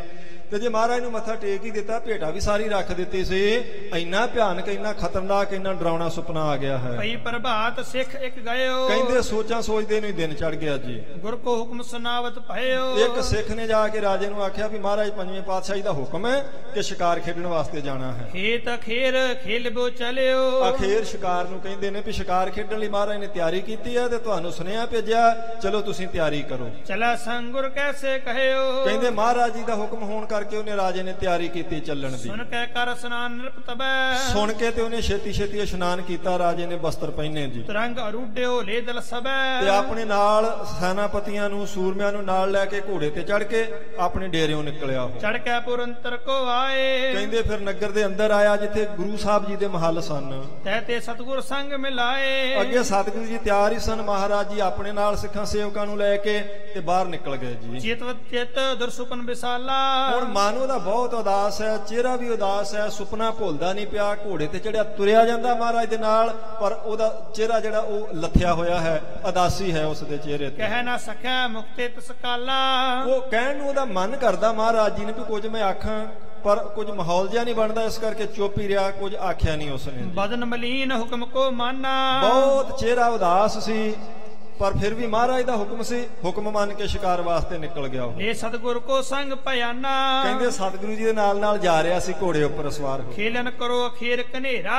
ਤੇ ਫਿਰ ਦੱਸਣ ਲੱਗ ਪਿਆ ਆਪਣੀ ਗੱਲ। ਮਹਾਰਾਜ ਨੇ ਆਖਿਆ ਸ਼ਿਕਾਰ ਖੇਡ ਲੈਣਾ ਹੁੰਦਾ। ਕਹਿੰਦਾ ਜੀ ਬੜਾ ਸ਼ਿਕਾਰ ਖੇਡਿਆ ਸਾਰੀ ਜ਼ਿੰਦਗੀ ਵਿੱਚ ਮੈਂ। ਗੁਰੂ ਜੀ ਹੱਥੋਂ ਮ੍ਰਿਗਨ ਕਰ ਘੇਰਾ। ਕਹਿਣ ਲੱਗਾ ਗੁਰੂ ਜੀ ਹੱਥੋਂ ਮ੍ਰਿਗਨ ਕਰ, ਕਿੱਡੀ ਤੇਜ਼ ਭੱਜਣ ਵਾਲਾ, ਕਿਸੇ ਨਸਲ ਦਾ ਵੀ ਮੇਰੇ ਅੱਗਿਓਂ ਹਿਰਨ ਭੱਜੇ ਮੈਂ ਕਦੀ ਅੱਜ ਤੱਕ ਜਿਉਂਦਾ ਨਹੀਂ ਜਾਣ ਦਿੱਤਾ ਜੀ। ਆਸ ਧਵਾਏ ਕਰ ਕਰੋ ਸੰਘਾਰ। ਆਸ ਘੋੜੇ ਨੂੰ ਕਹਿੰਦੇ ਧਵਾਏ ਭਜਾ ਕੇ, ਕਹਿੰਦਾ ਮਹਾਰਾਜ ਇੰਨੀ ਤੇਜ਼ ਘੋੜਾ ਭਜਾ ਕੇ ਮੈਂ ਉਹਨੂੰ ਘੇਰਦਾ, ਅੱਜ ਤੱਕ ਮੇਰੇ ਅੱਗਿਓਂ ਸ਼ਿਕਾਰ ਬਚ ਕੇ ਨਹੀਂ ਗਿਆ ਕਦੇ। ਬਾਜਨ ਤੇ ਪੰਛੀ ਲਿਓ ਮਾਰ। ਫਿਰ ਮਹਾਰਾਜ ਪੰਛੀਆਂ ਦਾ ਸ਼ਿਕਾਰ ਵੀ ਮੈਂ ਕਰ ਲੈਣਾ, ਆਪਣਾ ਬਾਜ ਛੱਡ ਕੇ ਘੇਰ ਕੇ ਪੰਛੀਆਂ ਨੂੰ। ਮਗ ਮੈਂ ਗਮਨਤ ਜਾਤ ਸੁਨਾਵਤ। ਇਉਂ ਮਹਾਰਾਜ ਜੀ ਨੂੰ ਆਪਣੇ ਸ਼ਿਕਾਰ ਦੀਆਂ ਗਥਾਵਾਂ, ਆਪਣੀ ਬਹਾਦਰੀ ਦੀਆਂ ਦੱਸਦਾ ਜਾਂਦਾ ਹੈ। ਦੇਖੋ ਅੱਜ ਥਾ ਮੈਂ ਕਹਾਵਤ। ਕਹਿਣ ਲੱਗਾ ਮਹਾਰਾਜ ਅੱਜ ਆਪ ਜੀ ਦੇਖਿਓ, ਜੇ ਕਿਤੇ ਸ਼ਿਕਾਰ ਦੀ ਮੇਰੀ ਤੁਸੀਂ ਡਿਊਟੀ ਲਾ ਦਿੱਤੀ, ਫਿਰ ਮੈਨੂੰ ਸ਼ਿਕਾਰ ਖੇਡਦੇ ਨੂੰ ਦੇਖਿਓ ਤੁਸੀਂ। ਗਏ ਦੂਰ ਕਿਤ ਕੁਦਿਆਨਾ। ਕਹਿੰਦੇ ਜਦੋਂ ਜੰਗਲ ਦੇ ਵਿੱਚ ਕੁਝ ਕੁਝ ਦੂਰ ਚਲੇ ਗਏ ਤਾਂ ਨਿਕਸਿਓ ਹਰਨ ਨਿਰਪਤ ਗਵਾਨਾ। ਇਹ ਐਸੀ ਨੀਅਤ ਬਣੀ ਵੀ ਇੱਕ ਹਿਰਨ ਜਿਹੜਾ ਸੀ ਇੱਕਦਮ ਰਾਜੇ ਦੇ ਘੋੜੇ ਦੇ ਸਾਹਮਣੇ ਨਿਕਲ ਕੇ ਭੱਜ ਪਿਆ ਜੀ। ਸਭ ਕੋ ਵਰਜ ਆਪ ਹੀ ਧਾਇਓ। ਹੁਣ ਇਹ ਸ਼ਿਕਾਰ ਦਾ ਅਸੂਲ ਸੀ ਵੀ ਜਿਸ ਦੇ ਸਾਹਮਣੇ ਸ਼ਿਕਾਰ ਨਿਕਲੇਗਾ ਉਹਨੇ ਸ਼ਿਕਾਰ ਕਰਨਾ, ਬਾਕੀਆਂ ਨੂੰ ਵਰਜ ਕੇ ਤੇ ਉਹਦੇ ਪਿੱਛੇ ਰਾਜੇ ਨੇ ਘੋੜਾ ਭਜਾ ਦਿੱਤਾ। ਬੜੇ ਵੇਗ ਤੇ ਤਰੰਗ ਉਠਾਇਓ। ਇੰਨੀ ਤੇਜ਼ੀ ਨਾਲ ਇੱਕਦਮ ਘੋੜਾ ਉਸਨੇ ਭਜਾਇਆ ਜੀ। ਲਗਿਓ ਗੈਲ ਦੋ ਰੋਜੁਗ ਐਸੇ। ਕਹਿੰਦੇ ਬਿਲਕੁਲ ਉਹਦੇ ਗੈਲ ਉਹਦੇ ਪਿੱਛੇ ਹੋ ਗਿਆ, ਉਸ ਹਿਰਨ ਦੇ ਪਿੱਛੇ ਪਿੱਛੇ ਘੋੜਾ ਜਾ ਰਿਹਾ ਹੈ। ਕੌਣ ਗੌਨ ਪਿੱਛੇ ਕਹਿ ਜੈਸੇ। ਕੌਣ ਗੌਨ ਪਿੱਛੇ ਕਹਿ, ਕਹਿੰਦੇ ਹਵਾ ਦੇ ਵੇਗ ਨੂੰ ਵੀ ਤੇਜ਼ ਇੰਨੀ ਤੇਜ਼ ਹਰਨ ਭੱਜ ਰਿਹਾ ਸੀ ਤੇ ਓਨੀ ਤੇਜ਼ ਹੀ ਰਾਜੇ ਦਾ ਘੋੜਾ ਸੀ ਪਿੱਛੇ। ਪੁਰਤੇ ਕੋਸ 10 ਕੋਲੋ ਗਇਓ। ਕਹਿੰਦੇ ਪੁਰਤੇ ਕੋਸ 10 ਕੋ ਅੱਗੇ ਹਰਨ ਭੱਜਾ ਗਿਆ ਤੇ ਪਿੱਛੇ ਰਾਜਾ ਘੋੜਾ ਭਜਾਈ ਗਿਆ, ਜਦੋਂ 10 ਕੋਹਾਂ ਤੇ ਪਹੁੰਚ ਗਏ ਜੀ। ਮ੍ਰਿਗ ਦੌਰਤ ਕੋ ਹੱਥ ਕਰ ਲਿਓ। ਕਹਿੰਦੇ ਜੀ ਮਾਰ ਲਿਆ ਇਹਨੇ, ਉਹਨੂੰ ਘੇਰ ਕੇ ਉਸ ਹਿਰਨ ਨੂੰ ਤੇ ਉਹਦਾ ਸ਼ਿਕਾਰ ਕਰ ਦਿੱਤਾ ਰਾਜਾ। ਭਇਓ ਤ੍ਰਿਖਾ ਤੁਰ ਮੁਖ ਕਮਲਾਵਾ। ਉਹਨੇ ਚਿਰ ਨੂੰ ਗਰਮੀਆਂ ਦੀ ਰੁੱਤ ਸੀ, ਘੋੜਾ ਭਜਾਇਆ ਸੀ ਇਹਨੇ, ਸ਼ਿਕਾਰ ਤਾਂ ਕਰ ਲਿਆ ਪਰ ਪਿਆਸ ਲੱਗ ਗਈ, ਗਰਮੀ ਵੀ ਲੱਗੀ ਇਸ ਨੂੰ, ਜਿਹੜਾ ਇਹਦਾ ਮੁੱਖ ਸੀ ਉਹ ਸੁੱਕਣ ਲੱਗ ਪਿਆ ਪਾਣੀ ਖੁਣੋਂ। ਪਾਛੇ ਤੇ ਫਟਕੋਏ ਨਾ ਆਵਾ। ਕਿਉਂਕਿ ਪਿਛਲੇ ਅਜੇ ਤੱਕ ਪਹੁੰਚੇ ਨਹੀਂ ਸੀ, ਨਾ ਇਹਦਾ ਸੂਰਮਾ ਕੋਈ ਪਹੁੰਚਿਆ ਸੀ, ਨਾ ਮਹਾਰਾਜ ਸਾਹਿਬ ਜੀ ਤੇ ਨਾ ਕੋਈ ਸਿੱਖ ਅਜੇ ਆਇਆ ਸੀ ਪਿੱਛੋਂ। ਇਤ ਉਤ ਫਿਰਿਓ ਹੀਰਨ ਕਰਿਓ। ਕਹਿੰਦੇ ਹੁਣ ਇੱਧਰ ਉੱਧਰ ਫਿਰਦਾ ਕੋਈ ਪੀਣ ਵਾਸਤੇ ਕਿਤੇ ਪਾਣੀ ਲੱਭ ਜਾਵੇ। ਦੂਰ ਜਾਏ ਗ੍ਰਾਮ ਨੇ ਹਰਿਓ। ਇਉਂ ਲੱਭਦਾ ਦੂਰ ਗਿਆ ਤੇ ਇੱਕ ਛੋਟਾ ਜਿਹਾ ਪਿੰਡ ਦੇਖਿਆ ਇਸਨੇ। ਜਿਸ ਦੇ ਨਿਕਟ ਬ੍ਰਿਛ ਕੋ ਦੇਖਾ। ਕਹਿੰਦੇ ਨੇ ਉਸ ਪਿੰਡ ਦੇ ਬਾਹਰ ਇੱਕ ਬਹੁਤ ਸੰਘਣੀ ਛਾਂ ਵਾਲਾ ਦਰਖਤ ਦੇਖਿਆ ਇਸਨੇ, ਬ੍ਰਿਛ ਦੇਖਿਆ ਹੈ। ਉਤਰ ਭਰਿਓ ਪਾ ਸਮਰਤ ਵਿਸੇਖਾ। ਥਕੇਵਾਂ ਵੀ ਹੋ ਗਿਆ ਸੀ, ਗਰਮੀ ਸੀ, ਪਿਆਸ ਵੀ ਲੱਗ ਗਈ ਸੀ, ਇਸ ਕਰਕੇ ਉਹ ਸੋਹਣੀ ਛਾਂ ਦੇਖ ਕੇ ਤੇ ਇਹ ਘੋੜੇ ਤੋਂ ਉਤਰਿਆ ਜੀ। ਤਰ ਕੇ ਸੰਗ ਬੰਦ ਕਰ ਘੋਰਾ। ਉਸ ਦਰਖਤ ਦੇ ਨਾਲ ਆਪਣੇ ਘੋੜੇ ਨੂੰ ਬੰਨ ਕੇ ਤੇ ਨਿਕਟ ਨੀਡ ਕੋ ਤੋਰਾ। ਤੇ ਹੁਣ ਟੋਲਣ ਲੱਗ ਪਿਆ, ਨੇੜੇ ਬੰਨੇ ਕਿਤੇ ਪੀਣ ਵਾਲਾ ਪਾਣੀ ਲੱਭ ਜਾਵੇ। ਦੇਖ ਜਲ ਕੋ ਕਰ ਚਰਨ ਪਖਾਰੇ। ਕਹਿੰਦੇ ਬਹੁਤ ਸੁੰਦਰ ਜਲ ਇਹਨੂੰ ਦਿਸਿਆ ਤੇ ਉਹਦੇ ਨਾਲ ਇਹਨੇ ਪਹਿਲਾਂ ਆਪਣੇ ਹੱਥ ਪੈਰ ਧੋਤੇ ਹਨ। ਪੁੰਨ ਪੀ ਕਰਨ ਤਿਖਾ ਨਿਵਾਰੇ। ਫਿਰ ਪੀ ਕੇ ਉਸ ਜਲ ਨੂੰ ਆਪਣੀ ਪਿਆਸ ਦੂਰ ਕੀਤੀ ਜੀ। ਤਰ ਕੇ ਤਰੇ ਸੰਗ ਨੀ ਛਾਇਆ। ਤੇ ਫਿਰ ਜਦੋਂ ਰੁੱਖ ਥੱਲੇ ਆਇਆ ਜਿੱਥੇ ਘੋੜਾ ਬੰਨਿਆ ਸੀ, ਬਹੁਤ ਸੰਘਣੀ ਛਾਂ ਸੀ, ਬਹੁਤ ਵਧੀਆ ਉਸ ਦਰਖਤ ਦੀ। ਸ਼ਰਮਤ ਨਿਰਰਥ ਕੋ ਮਨ ਵਿਸਰਮਾਇਆ। ਹੁਣ ਮਨ ਭਰਮਾ ਗਿਆ ਕਿ ਕੁਝ ਥਕੇਵਾਂ ਵੀ ਆ, ਗਰਮੀ ਵੀ ਆ, ਤੇ ਛਾਂ ਬਹੁਤ ਸੋਹਣੀ, ਥੋੜੀ ਦੇਰ ਆਰਾਮ ਕਰ ਲਿਆ ਜਾਵੇ। ਵਸਤਰ ਵਿਛਾਏ ਬੈਠ ਕਰ ਤਹਾਂ। ਕਹਿੰਦੇ ਕਮਰ ਕੱਸੇ ਦਾ ਬਸਤਰ ਖੋਲ ਕੇ ਵਿਛਾ ਕੇ ਉੱਥੇ ਬੈਠ ਗਿਆ ਰਾਜਾ। ਸ਼ਰਮਤ ਕਾਮ ਤੇ ਸੁਖ ਲੈ ਮਹਾ। ਬਹੁਤ ਗਰਮੀ ਸੀ, ਛਾਂ ਬਹੁਤ ਸੰਘਣੀ ਸੀ, ਇਸ ਕਰਕੇ ਬੜਾ ਆਨੰਦ ਆਇਆ, ਬੜਾ ਸੁਖ ਮਾਣਿਆ ਉਹਨੇ ਛਾਵੇਂ ਬੈਠ ਕੇ। ਜਬ ਤਪਤ ਥੋੜੀ ਹੋਏ ਜਾਏ। ਹੁਣ ਮਨ ਚ ਸੋਚਦਾ ਵੀ ਜਦੋਂ ਥੋੜੀ ਜੀ ਗਰਮੀ ਘਟ ਜਾਏਗੀ, ਥੋੜੀ ਜੀ ਤਪਸ਼ ਘਟ ਜਾਵੇਗੀ, ਉਹਨ ਚੜਿਓ ਅਸਮਨ ਠਹਿਰਾਏ। ਤੇ ਉਦੋਂ ਫਿਰ ਮੈਂ ਘੋੜੇ ਤੇ ਚੜ ਕੇ ਜਾਵਾਂਗਾ, ਇਹ ਉਹਨੇ ਮਨ ਚ ਵਿਚਾਰ ਕਰ ਲਈ ਹੈ। ਸੰਗੀ ਆਏ ਮਿਲਾਂਗੇ ਮੋਹੀ। ਉਹਨੇ ਚਿਰ ਨੂੰ ਮੇਰੇ ਸੈਨਾਪਤੀ, ਮੇਰੇ ਸੂਰਮੇ, ਮੇਰੇ ਸੰਗੀ ਤੇ ਗੁਰੂ ਸਾਹਿਬ ਜੀ ਆ ਜਾਣਗੇ ਮੇਰੇ ਕੋਲ। ਤਬ ਲੋ ਛਾਇਆ ਮੈਂ ਸੁਖ ਹੋਈ। ਉਦੋਂ ਤੱਕ ਇਸ ਸੰਘਣੀ ਛਾਂ ਦਾ ਸੁਖ ਮਾਣਦੇ ਹਾਂ। ਪਿੱਛੇ ਸ੍ਰੀ ਅਰਜਨ ਫਟ ਸੰਗ। ਕਹਿੰਦੇ ਇਹ ਸੋਚ ਕੇ ਤੇ ਉੱਥੇ ਦਰਖਤ ਥੱਲੇ ਬੈਠ ਗਿਆ, ਉਧਰ ਆਪਣੇ ਸਿੱਖਾਂ ਸੇਵਕਾਂ ਨਾਲ ਤੇ ਇਹਦੇ ਫੌਜੀਆਂ ਨਾਲ ਧੰਨ ਗੁਰੂ ਅਰਜਨ ਦੇਵ ਸੱਚੇ ਪਾਤਸ਼ਾਹ ਜੀ। ਜਾਤ ਰੂਡੇ ਸੰਗ ਤੁਰੰਗ। ਕਹਿੰਦੇ ਮਹਾਰਾਜ ਘੋੜੇ ਤੇ ਸਵਾਰ ਨੇ ਤੇ ਇਹ ਲੱਭਦੇ ਜਾਂਦੇ ਨੇ ਵੀ ਰਾਜਾ ਕਿਹੜੇ ਪਾਸੇ ਗਿਆ। ਨਿਰਪ ਕੋ ਖੋਜ ਪਾਰਕਾ ਧਰਤੇ। ਕਹਿੰਦੇ ਨਿਰਪ ਕੋ ਖੋਜ, ਉਹ ਖੋਜ ਦੇਖਦੇ ਨਾ ਘੋੜੇ ਦਾ, ਤੇ ਮਹਾਰਾਜ ਜੀ ਉਸ ਪਾਸੇ ਜਾ ਰਹੇ ਜਿੱਧਰ ਇਹ ਗਿਆ ਸੀ। ਸਨਾ ਸਨਾ ਸਭ ਗਮਨਿਓ ਕਰਤੇ। ਹੌਲੀ ਹੌਲੀ ਮਹਾਰਾਜ ਜੀ ਆ ਰਹੇ ਹਨ ਸਾਰਿਆਂ ਨੂੰ ਨਾਲ ਲੈ ਕੇ। ਦੋਹਰਾ ਕਾਮ ਤੇਜ ਅਤਸੈ ਭਇਓ। ਬਹੁਤ ਤੇਜ਼ ਗਰਮੀ ਹੋ ਗਈ ਜੀ। ਖੋਜਤ ਨਿਰਪ ਕੋ ਜਾਤ। ਮਹਾਰਾਜ ਸੱਚੇ ਪਾਤਸ਼ਾਹ ਰਾਜੇ ਦੇ ਘੋੜੇ ਦਾ ਖੋਜ ਦੇਖਦੇ ਜਾ ਰਹੇ ਹਨ। ਸੇਵਕ ਸੇਵਾ ਹੋਤ ਕੋ। ਕਹਿੰਦੇ ਨੇ ਸੇਵਕ ਨਾਲ ਸੇਵਾਦਾਰ ਹਨ ਜੀ। ਇਤ ਉਤ ਫਿਰ ਉਤਲਾਤ। ਇੱਧਰ ਉੱਧਰ ਦੇਖਦੇ ਜਾਂਦੇ ਨੇ ਵੀ ਇੱਥੇ ਹੀ ਕਿਤੇ ਹੋਵੇਗਾ, ਖੋਜ ਕਰਦੇ ਪਏ ਉਸ ਰਾਜੇ ਦੀ। ਦੋਹਰਾ ਕਿਤ ਕਾਲ ਮਹਿ ਪਾਲਕੋ। ਕੁਝ ਕੁ ਸਮਾਂ ਜਦੋਂ ਹੋ ਗਿਆ ਦਰਖਤ ਦੇ ਥੱਲੇ ਉਸ ਰਾਜੇ ਨੂੰ ਬੈਠੇ ਹੋਏ ਤਾਂ ਬੈਠੇ ਬੀਤਿਓ ਸੁਥਾਨ। ਕਹਿੰਦੇ ਬੜੇ ਸੁਖ ਨਾਲ ਛਾਵੇਂ ਬੈਠਾ ਸੀ। ਜਦੋਂ ਕੁਝ ਕੁ ਦੇਰ ਬਤੀਤ ਹੋ ਗਈ ਤਾਂ ਇਸ ਚੰਡਾਲ ਕੋ ਪੁੱਤਰ ਇੱਕ। ਕਹਿੰਦੇ ਉਸ ਚੰਡਾਲ ਦਾ ਇੱਕ ਪੁੱਤਰ, ਜਿਹੜਾ ਚੰਡਾਲ ਮਤਲਬ ਇਹਨੇ ਸੁਪਨੇ ਵਿੱਚ ਦੇਖਿਆ ਸੀ, ਉਹਦਾ ਜਿਹੜਾ ਪੁੱਤਰ ਦੇਖਿਆ ਸੀ, ਉਹ ਬੱਚਾ ਇੱਕ ਆਇਆ ਉਧਰ ਖੇਡਦਾ। ਨਿਰਪ ਕੋ ਦੇਖਿਓ ਆਨ। ਕਹਿੰਦੇ ਜਦੋਂ ਰਾਜੇ ਨੂੰ ਦੇਖਿਆ ਦਰਖਤ ਥੱਲੇ ਬੈਠਾ ਹੋਇਆ, ਸੋਹਣੇ ਸ਼ਸਤਰ ਬਸਤਰ ਨੇ, ਸੋਹਣਾ ਘੋੜਾ ਕੋਲ ਬੱਧਾ ਹੋਇਆ ਹੈ। ਚਾਉ ਪਈ ਦੂਰ ਖਰੋ ਹੇਰ ਤਲ ਜਾਵੇ। ਉਹ ਬਹੁਤ ਹੈਰਾਨ ਹੋ ਕੇ ਉਹਨੇ ਰਾਜੇ ਵੱਲੇ ਦੇਖਿਆ ਤੇ ਥੋੜਾ ਜਿਹਾ ਨੇੜੇ ਆਇਆ ਚੰਗੀ ਤਰ੍ਹਾਂ ਦੇਖਣ ਵਾਸਤੇ। ਕਰਤ ਤਰਾਸ ਪਰ ਨਿਕਟ ਨ ਆਵੇ। ਡਰਦਾ ਹੈ ਵੀ ਕਿਉਂਕਿ ਸ਼ਸਤਰ ਨੇ ਉਹਦੇ ਕੋਲ, ਸਿੱਧਾ ਕੋਲ ਨਹੀਂ ਆਉਂਦਾ ਬੱਚਾ, ਪਰ ਹੌਲੀ ਹੌਲੀ ਕੋਲ ਆ ਰਿਹਾ ਤੇ ਹੈਰਾਨੀ ਨਾਲ ਦੇਖ ਰਿਹਾ। ਇਹ ਤੋ ਪਿਤਾ ਹਮਾਰੋ ਹੈ। ਜਦੋਂ ਕੋਲ ਆਣ ਕੇ ਵੇਖਿਆ ਹੈਰਾਨ ਹੋ ਕਹਿੰਦਾ ਓਏ ਤੇ ਮੇਰਾ ਪਿਤਾ, ਐਵੇਂ ਹੀ ਡਰੀ ਜਾਂਦਾ ਸਾਂ ਮੈਂ। ਜੋ ਮਰ ਗਏ ਉਸ ਸਲ ਹੀ ਲਹਿ। ਇਹ ਤੇ ਮਰ ਗਿਆ ਸੀ, ਕੁਝ ਦਿਨ ਹੋਏ ਪਿਤਾ ਨੇ ਤੇ ਚੜਾਈ ਕਰ ਦਿੱਤੀ ਸੀ। ਇਹਦਾ ਮਤਲਬ ਇਹਨੇ ਛਾਲੀ ਕੀਤਾ, ਫਿਰ ਇਹ ਤਾਂ ਚੰਗਾ ਭਲਾ ਬੈਠਾ ਹੋਇਆ ਹੈ। ਦੌੜਿਓ ਸਦਨ ਬਿਤਾਇਓ ਜਾਏ। ਦੌੜ ਗਿਆ ਬੱਚਾ, ਉਸੇ ਵੇਲੇ ਜਾ ਕੇ ਆਪਣੇ ਘਰ ਦੱਸਿਆ ਜੀ। ਕਹਿਓ ਰੋਵੋ ਪਿਤ ਬੈਠਿਓ ਆਏ। ਕਹਿਣ ਲੱਗਾ ਓਏ ਐਵੇਂ ਰੋਈ ਜਾਂਦੇ ਜੇ, ਪਿਤਾ ਤੇ ਆਪਣਾ ਚੰਗਾ ਭਲਾ ਜਿਉਂਦਾ ਬਾਹਰ ਦਰਖਤ ਦੇ ਥੱਲੇ ਬੈਠਾ ਹੈ। ਕਰਿਓ ਸੋ ਛਾਲ ਪਿਤ ਮਰਿਓ ਨਾ ਜਾਨੋ। ਕਹਿਣ ਲੱਗਾ ਛਾਲੀ ਕੀਤਾ ਸੀ, ਮਰਿਆ ਨਹੀਂ ਸੀ ਉਹ, ਇਸ ਕਰਕੇ ਕੋਈ ਸੋਗ ਨਾ ਕਰੋ ਤੁਸੀਂ। ਚੱਲ ਦੇਖੋ ਜੇ ਕਹਿਓ ਨਾ ਮਾਨੋ। ਚਲੋ ਜੇ ਮੇਰੇ ਤੇ ਯਕੀਨ ਨਹੀਂ ਆਉਂਦਾ ਤੇ ਚੱਲ ਕੇ ਦੇਖੋ, ਮੈਂ ਤੁਹਾਨੂੰ ਬਾਹਰ ਬੈਠਾ ਹੋਇਆ ਦਿਖਾਉਂਦਾ ਹਾਂ। ਸੁਣਤ ਭਾਰ ਜਾ ਚੱਲ ਕਰੇ ਆਈ। ਕਹਿੰਦੇ ਉਹਦੀ ਘਰ ਵਾਲੀ ਨੇ ਸੁਣਿਆ, ਉਹਨੇ ਜੋੜਾ ਵੀ ਨਹੀਂ ਪਾਇਆ, ਭੱਜੀ ਆਈ ਛੇਤੀ ਦੇਖਣ ਅਪਰ ਵਾਸਤੇ। ਕੁਟੰਬ ਸੰਗ ਹੀ ਲਿਆਈ। ਤੇ ਬਾਕੀ ਪਰਿਵਾਰ ਵੀ ਸਾਰਾ ਪਿੱਛੇ ਭੱਜ ਪਿਆ। ਪਰਿਵਾਰ ਦੇ ਪਿੱਛੇ ਜਿਹੜਾ ਜਿਹੜਾ ਸੁਣੀ ਜਾਂਦਾ ਉਹ ਵੀ ਪਿੱਛੇ ਹੀ ਤੁਰਿਆ ਆਉਂਦਾ ਜੀ। ਹੜਬੜਾਏ ਪਹੁੰਚੀ ਦੁਖਿਆਰੀ। ਹੜਬੜਾਏ ਦਾ ਅਰਥ ਹੁੰਦਾ ਛੇਤੀ ਛੇਤੀ, ਜਿਵੇਂ ਭੱਜ ਕੇ ਆਈਦਾ ਐਵੇਂ ਬਹੁਤ ਉਹ ਦੁਖਿਆਰੀ ਹੋਈ, ਛੇਤੀ ਛੇਤੀ ਪਹੁੰਚੀ ਉੱਥੇ। ਦੇਖਤ ਉੱਚੀ ਕੂਕ ਪੁਕਾਰੀ। ਤੇ ਜਦੋਂ ਉਹਨੇ ਦੇਖਿਆ ਵਾਕਈ ਮੇਰਾ ਘਰ ਵਾਲਾ ਬੈਠਾ, ਉੱਚੀ ਸਾਰੀ ਕੂਕ ਮਾਰੀ ਉਸਨੇ। ਇਹ ਕਹਿ ਕੀਨ ਕੁਟੰਬ ਤੇ ਸ਼ੋਰਾ। ਕਹਿਣ ਲੱਗੀ ਇਹ ਕੀ ਕੀਤਾ ਈ ਭਲਿਆ ਲੋਕਾ, ਆਪਣੇ ਕੁਟੰਬ ਨੂੰ ਛੱਡ ਕੇ ਤੂੰ ਕੀ ਛਲ ਕੀਤਾ ਹੈ। ਹਮ ਸਭ ਕੋ ਦੀਨ ਸੁਖ ਘੋਰਾ। ਕਹਿਣ ਲੱਗੀ ਇੰਨਾ ਦੁਖੀ ਕੀਤਾ, ਮਰਨ ਦਾ ਨਾਟਕ ਕਰਕੇ ਤੂੰ ਤੇ ਸਾਨੂੰ ਕਿੰਨਾ ਰਵਾਇਆ ਹੈ। ਰੁਦਤ ਭਈ ਵਿਆਕੁਲ ਨਿਸਮਾਹੀ। ਕਹਿਣ ਲੱਗੀ ਉਹ ਰੋਈ ਵੀ ਜਾਂਦੀ ਆ ਤੇ ਗੱਲਾਂ ਵੀ ਕਰੀ ਜਾਂਦੀ ਉਹਦੇ ਨਾਲ। ਆਏ ਸਮੀਪ ਲੀਨ ਸੁਧ ਨਾਹੀ।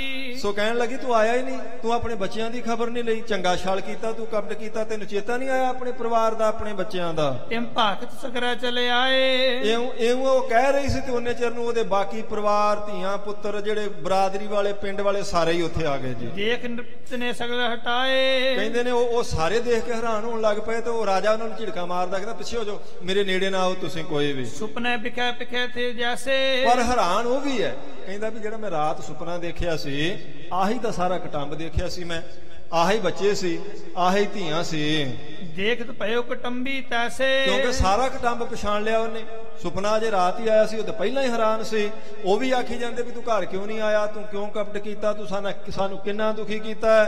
ਪਛਾਣ ਇਹਨੇ ਵੀ ਲਏ ਨੇ, ਪਰ ਹੈਰਾਨ ਬਹੁਤ ਜ਼ਿਆਦਾ, ਗੱਲ ਸਮਝ ਚ ਨਹੀਂ ਆ ਰਹੀ ਕੀ ਹੋਇਆ। ਸੋ ਇਸਤਰੀ ਸਤਨੀਆਂ ਸੋਈ। ਕਹਿੰਦਾ ਵੀ ਇਸਤਰੀ ਵੀ ਉਹੀ ਆ ਜਿਹੜੀ ਮੇਰੀ ਘਰ ਵਾਲੀ ਸੀ, ਆ ਪੁੱਤਰੀ ਵੀ ਮੇਰੀ ਉਹੀ ਆ ਜਿਹੜੀ ਮੇਰੀ ਬਣੀ ਸੀ ਪੁੱਤਰੀ, ਰਾਤ ਮੈਂ ਦੇਖੀ। ਸੁਪਨੇ ਜਨਮ ਬਨੇ ਤੇ ਜੋਈ। ਜੋ ਸੁਪਨੇ ਵਿੱਚ ਮੈਂ ਜਨਮ ਲੈ ਕੇ ਦੇਖਿਆ ਸੀ, ਆਪਣਾ ਪਰਿਵਾਰ ਸਾਰਾ ਹੀ ਉਹੀ ਪਰਿਵਾਰ ਹੈ। ਸਨਾ ਸਨਾ ਜਬ ਦੇਖਿਓ ਥਾਨ। ਤੇ ਫਿਰ ਹੈਰਾਨ ਹੋ ਕੇ ਹੌਲੀ ਹੌਲੀ ਥਾਂ ਦੇਖਿਆ, ਝਾਤੀ ਮਾਰੀ ਆਲੇ ਦੁਆਲੇ। ਨਿਸਮੈ ਵਸਿਓ ਸੋ ਪਰਤ ਪਛਾਨ। ਉਸੇ ਵੇਲੇ ਪਛਾਣ ਲਿਆ ਵੀ ਇਹ ਤਾਂ ਪਿੰਡ ਵੀ ਆਹੀ ਦੇਖਿਆ ਸੀ, ਜਗ੍ਹਾ ਵੀ ਆਹੀ ਦੇਖੀ ਸੀ, ਆਹੀ ਦਰਖਤ ਦੇਖਿਆ ਸੀ ਮੈਂ। ਸੁਪਨਾ ਆਰਤ ਨ ਪਿਖਤ ਵਿਚਾਰਤ। ਹੁਣ ਕਹਿੰਦਾ ਆ ਵੀ ਇਹ ਹੁਣ ਹੋਇਆ ਕੀ ਹੈ, ਸੁਪਨੇ ਵਾਲੀ ਗੱਲ ਨੂੰ ਚੇਤੇ ਕਰਦਾ। ਹੁਣ ਜਾਗਦਾ ਖੜਾ ਰਾਜਾ ਆ ਉਹ, ਉਹਨੇ ਚੰਗੇ ਕੀਮਤੀ ਬਸਤਰ ਪਹਿਨੇ, ਸ਼ਸਤਰ ਪਹਿਨੇ ਆ, ਉਹ ਵੀ ਉਹਨੂੰ ਦਿਖਾਈ ਦੇ ਰਿਹਾ ਹੈ। ਕਹਾਂ ਭਈ ਅਚਰਜ ਕੋ ਧਾਰਤ। ਕਹਿੰਦਾ ਇਹ ਹੋ ਕੀ ਗਿਆ, ਬੜੀ ਅਚਰਜ ਗੱਲ ਆ, ਸਮਝ ਹੀ ਨਹੀਂ ਆਉਂਦੀ, ਬੁੱਧੀ ਕੰਮ ਕਰਨੋਂ ਹਟ ਗਈ ਜੀ। ਸੋ ਨੇੜੇ ਹੋਏ ਨਿਰਪਤ ਹਟਾਵੇ। ਉਹ ਨੇੜੇ ਹੋਣਾ ਚਾਹੁੰਦੇ ਆ ਵੀ ਤੂੰ ਸੋਚੀ ਕੀ ਜਾਂਦਾ, ਘਰੇ ਨਹੀਂ ਚੱਲਣਾ, ਤੇ ਉਹ ਉਹਨਾਂ ਨੂੰ ਝਿੜਕ ਕੇ ਪਿੱਛੇ ਕਰੀ ਜਾਂਦਾ ਹੈ। ਬਚੇ ਆਪਸ਼ਨ ਸੋ ਨ ਪਾਵੇ। ਕਿਉਂ ਆਪਣਾ ਆਪ ਬਚਾਉਂਦਾ, ਚਾਹੁੰਦਾ ਮੈਨੂੰ ਕੋਈ ਸ਼ੋਭੇ ਨਾ, ਮੇਰੇ ਲਾਗੇ ਨਾ ਆਵੇ ਕੋਈ। ਕਹਿ ਚੰਡਾਲਨੀ ਤੂੰ ਪਤ ਮੋਰੋ।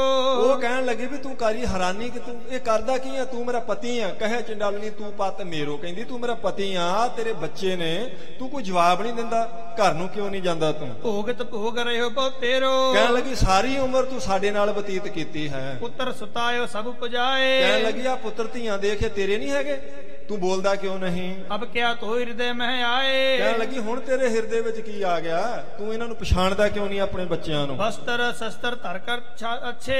ਕਹਿੰਦੀ ਪਹਿਲਾਂ ਇਹ ਦੱਸ ਵੀ ਇੰਨੇ ਕੀਮਤੀ ਬਸਤਰ, ਇੰਨੇ ਕੀਮਤੀ ਇਹ ਸ਼ਸਤਰ, ਫਿਰ ਇਹ ਘੋੜਾ ਲੈ ਕੇ ਕਿੱਥੋਂ ਆਇਆ ਤੂੰ। ਹਮ ਸੋ ਮਿਲਨ ਵਿਦਾਰਿਓ ਪਾਛੇ।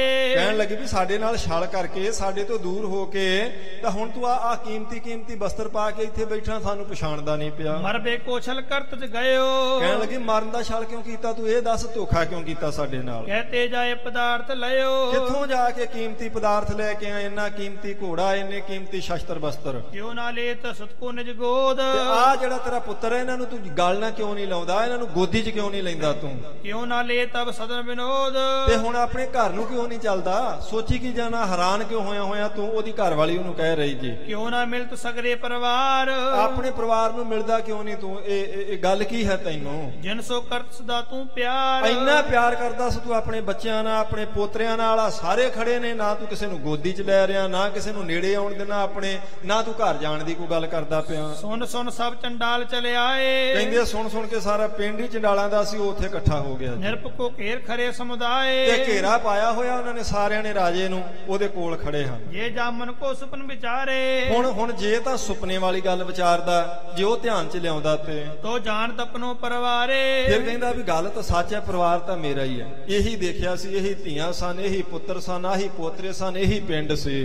ਜਬ ਜਾਗਰਤ ਆਪਣੀ ਪਹਿਚਾਨੇ। ਤੇ ਜਦੋਂ ਉਹ ਆਪਣੇ ਜਾਗਰਤ ਅਵਸਥਾ ਵੱਲ ਵੇਂਦਾ, ਜਾਗਦਾ ਹੋਇਆ, ਫਿਰ ਉਹਨੂੰ ਜਦੋਂ ਆਪਣਾ ਆਪ ਰਾਜਿਆਂ ਵਾਲਾ ਦਿਖਾਈ ਦਿੰਦਾ ਤਾਂ ਕਰਤ ਹਟਾਵਨ ਬਾਕ ਬਖਾਨੇ। ਉਸ ਵੇਲੇ ਝਿੜਕ ਕੇ ਉਹਨਾਂ ਨੂੰ ਪਿੱਛੇ ਕਰ ਦਿੰਦਾ। ਉਹਨੂੰ ਚੇਤਾ ਆਉਂਦਾ ਮੈਂ ਤਾਂ ਰਾਜਾ ਮੰਡੀ ਦਾ, ਮੇਰੇ ਆਪਣੇ ਬੱਚੇ, ਮੇਰੇ ਆਪਣੀਆਂ ਰਾਣੀਆਂ, ਸਾਰਾ ਕੁਝ ਤਾਂ ਮੈਂ ਪਿੱਛੇ ਛੱਡ ਕੇ ਆਇਆ, ਅੰਮ੍ਰਿਤਸਰ ਸ਼ਿਕਾਰ ਖੇਡਣ ਵਾਸਤੇ ਨਿਕਲਿਆ। ਜਦੋਂ ਇੱਧਰ ਧਿਆਨ ਆਉਂਦਾ ਤੇ ਉਹਨਾਂ ਨੂੰ ਝਿੜਕਾ ਮਾਰਦਾ। ਵਿੱਚੋਂ ਇਹ ਵੀ ਦਿਸਦਾ ਵੀ ਨਹੀਂ ਮਾਰਾ, ਇਹਨਾਂ ਨੂੰ ਆਖਾਂ ਕਿ ਪਰਿਵਾਰ ਤਾਂ ਮੇਰਾ ਹੀ ਆ ਇਹ, ਮੈਂ ਸੰਬੰਧੀ ਨਹੀਂ ਤੁਮਾਰੋ। ਫਿਰ ਗੁੱਸੇ ਜਾਣ ਕਹਿੰਦਾ ਮੈਂ ਨਹੀਂ ਤੁਹਾਡਾ ਸੰਬੰਧੀ ਭਾਈ, ਤੁਹਾਨੂੰ ਭੁਲੇਖਾ ਲੱਗਦਾ ਹੈ। ਅਮਕ ਗਿਰਨ ਕੋਈ ਸੁਧਾਰੋ। ਉਹ ਮੈਂ ਤਾਂ ਫਲਾਣੇ ਥਾਂ ਦਾ ਪਹਾੜੀ ਰਾਜਾ, ਮੰਡੀ ਮੇਰੀ ਰਾਜਧਾਨੀ ਹੈ। ਠਾਂਡੇ ਰਹੋ ਦੂਰ ਹਟਰ ਕਰਕੇ। ਕਹਿਣ ਲੱਗਾ ਪਿੱਛੇ ਹੋ ਕੇ ਖੜੇ ਹੋ, ਮੇਰੇ ਤੋਂ ਦੂਰ ਹੋ ਜਾਓ, ਨੇੜੇ ਨਹੀਂ ਆਉਣਾ ਕਿਸੇ ਨੇ। ਸੁਵਨ ਤੁਮਕੋ ਨੀਚ ਵਿਚਰਕੇ। ਕਹਿਣ ਲੱਗਾ ਤੁਸੀਂ ਨੀਚ ਜੇ ਤਾਂ ਮੈਨੂੰ ਛੂਹਣਾ ਨਹੀਂ ਹੈ, ਤੁਸੀਂ ਕਿਸੇ ਨੇ ਵੀ ਮੇਰੇ ਕੋਲੇ ਨਹੀਂ ਆਉਣਾ ਹੈ। ਆਪਣੇ ਕੋ ਤੁਮ ਕਿਉਂ ਨਾ ਪਛਾਨੋ। ਕਹਿੰਦੇ ਕਿਉਂ ਨਹੀਂ ਆਪਣੇ ਆਪ ਨੂੰ ਪਛਾਣਦੇ ਤੁਸੀਂ? ਆਪਨ ਸੰਬੰਧੀ ਮੋਹੇ ਬਖਾਨੋ। ਐਵੇਂ ਹੀ ਆਪਣਾ ਸੰਬੰਧੀ ਮੈਨੂੰ ਆਖੀ ਜਾਂਦੇ ਹੋ ਤੁਸੀਂ। ਨੀਚ ਮੈਨੂੰ ਲੱਗਦਾ ਕੱਪੜਿਆਂ ਤੋਂ, ਗਰੀਬ, ਮੈਂ ਰਾਜਾ ਮਹਾਰਾਜਾ, ਤੇ ਤੁਸੀਂ ਆਪਣਾ ਸੰਬੰਧੀ ਆਖੀ ਜਾਂਦੇ ਮੈਨੂੰ। ਐਵੇਂ ਝਗੜਤ ਬੀਤਿਓ ਚਰਕਾਲ। ਕਹਿੰਦੇ ਝਗੜਾ ਵੱਧਦਾ ਗਿਆ ਦੋਨਾਂ ਪਾਸਿਆਂ ਤੋਂ। ਜਦੋਂ ਕੁਝ ਕੁ ਸਮਾਂ ਝਗੜਾ ਹੁੰਦੇ ਨੂੰ ਹੋ ਗਿਆ ਤਾਂ ਇਤਨੇ ਮੈਂ ਸਤਿਗੁਰੂ ਵਿਸਾਲ। ਇੰਨੇ ਚਿਰ ਨੂੰ ਧੰਨ ਗੁਰੂ ਅਰਜਨ ਦੇਵ ਮਹਾਰਾਜ ਸੱਚੇ ਪਾਤਸ਼ਾਹ ਜੀ, ਸਾਰੇ ਸਿੱਖ ਸੇਵਕ, ਉਹਦੇ ਸੈਨਾਪਤੀ ਸੂਰਮੇ ਉੱਥੇ ਪਹੁੰਚ ਗਏ ਜੀ। ਜੰਮੂ ਸੰਗਾਏ ਤਸਗੇਰਾ। ਕਹਿੰਦੇ ਨੇ ਉਹਦੀ ਫੌਜ ਸਮੇਤ ਮਹਾਰਾਜ ਸੱਚੇ ਪਾਤਸ਼ਾਹ ਉੱਥੇ ਪਹੁੰਚੇ ਹਨ। ਗਨ ਚੰਡਾਲਨ ਨਿਰਪਕ ਜਾ ਘੇਰਾ।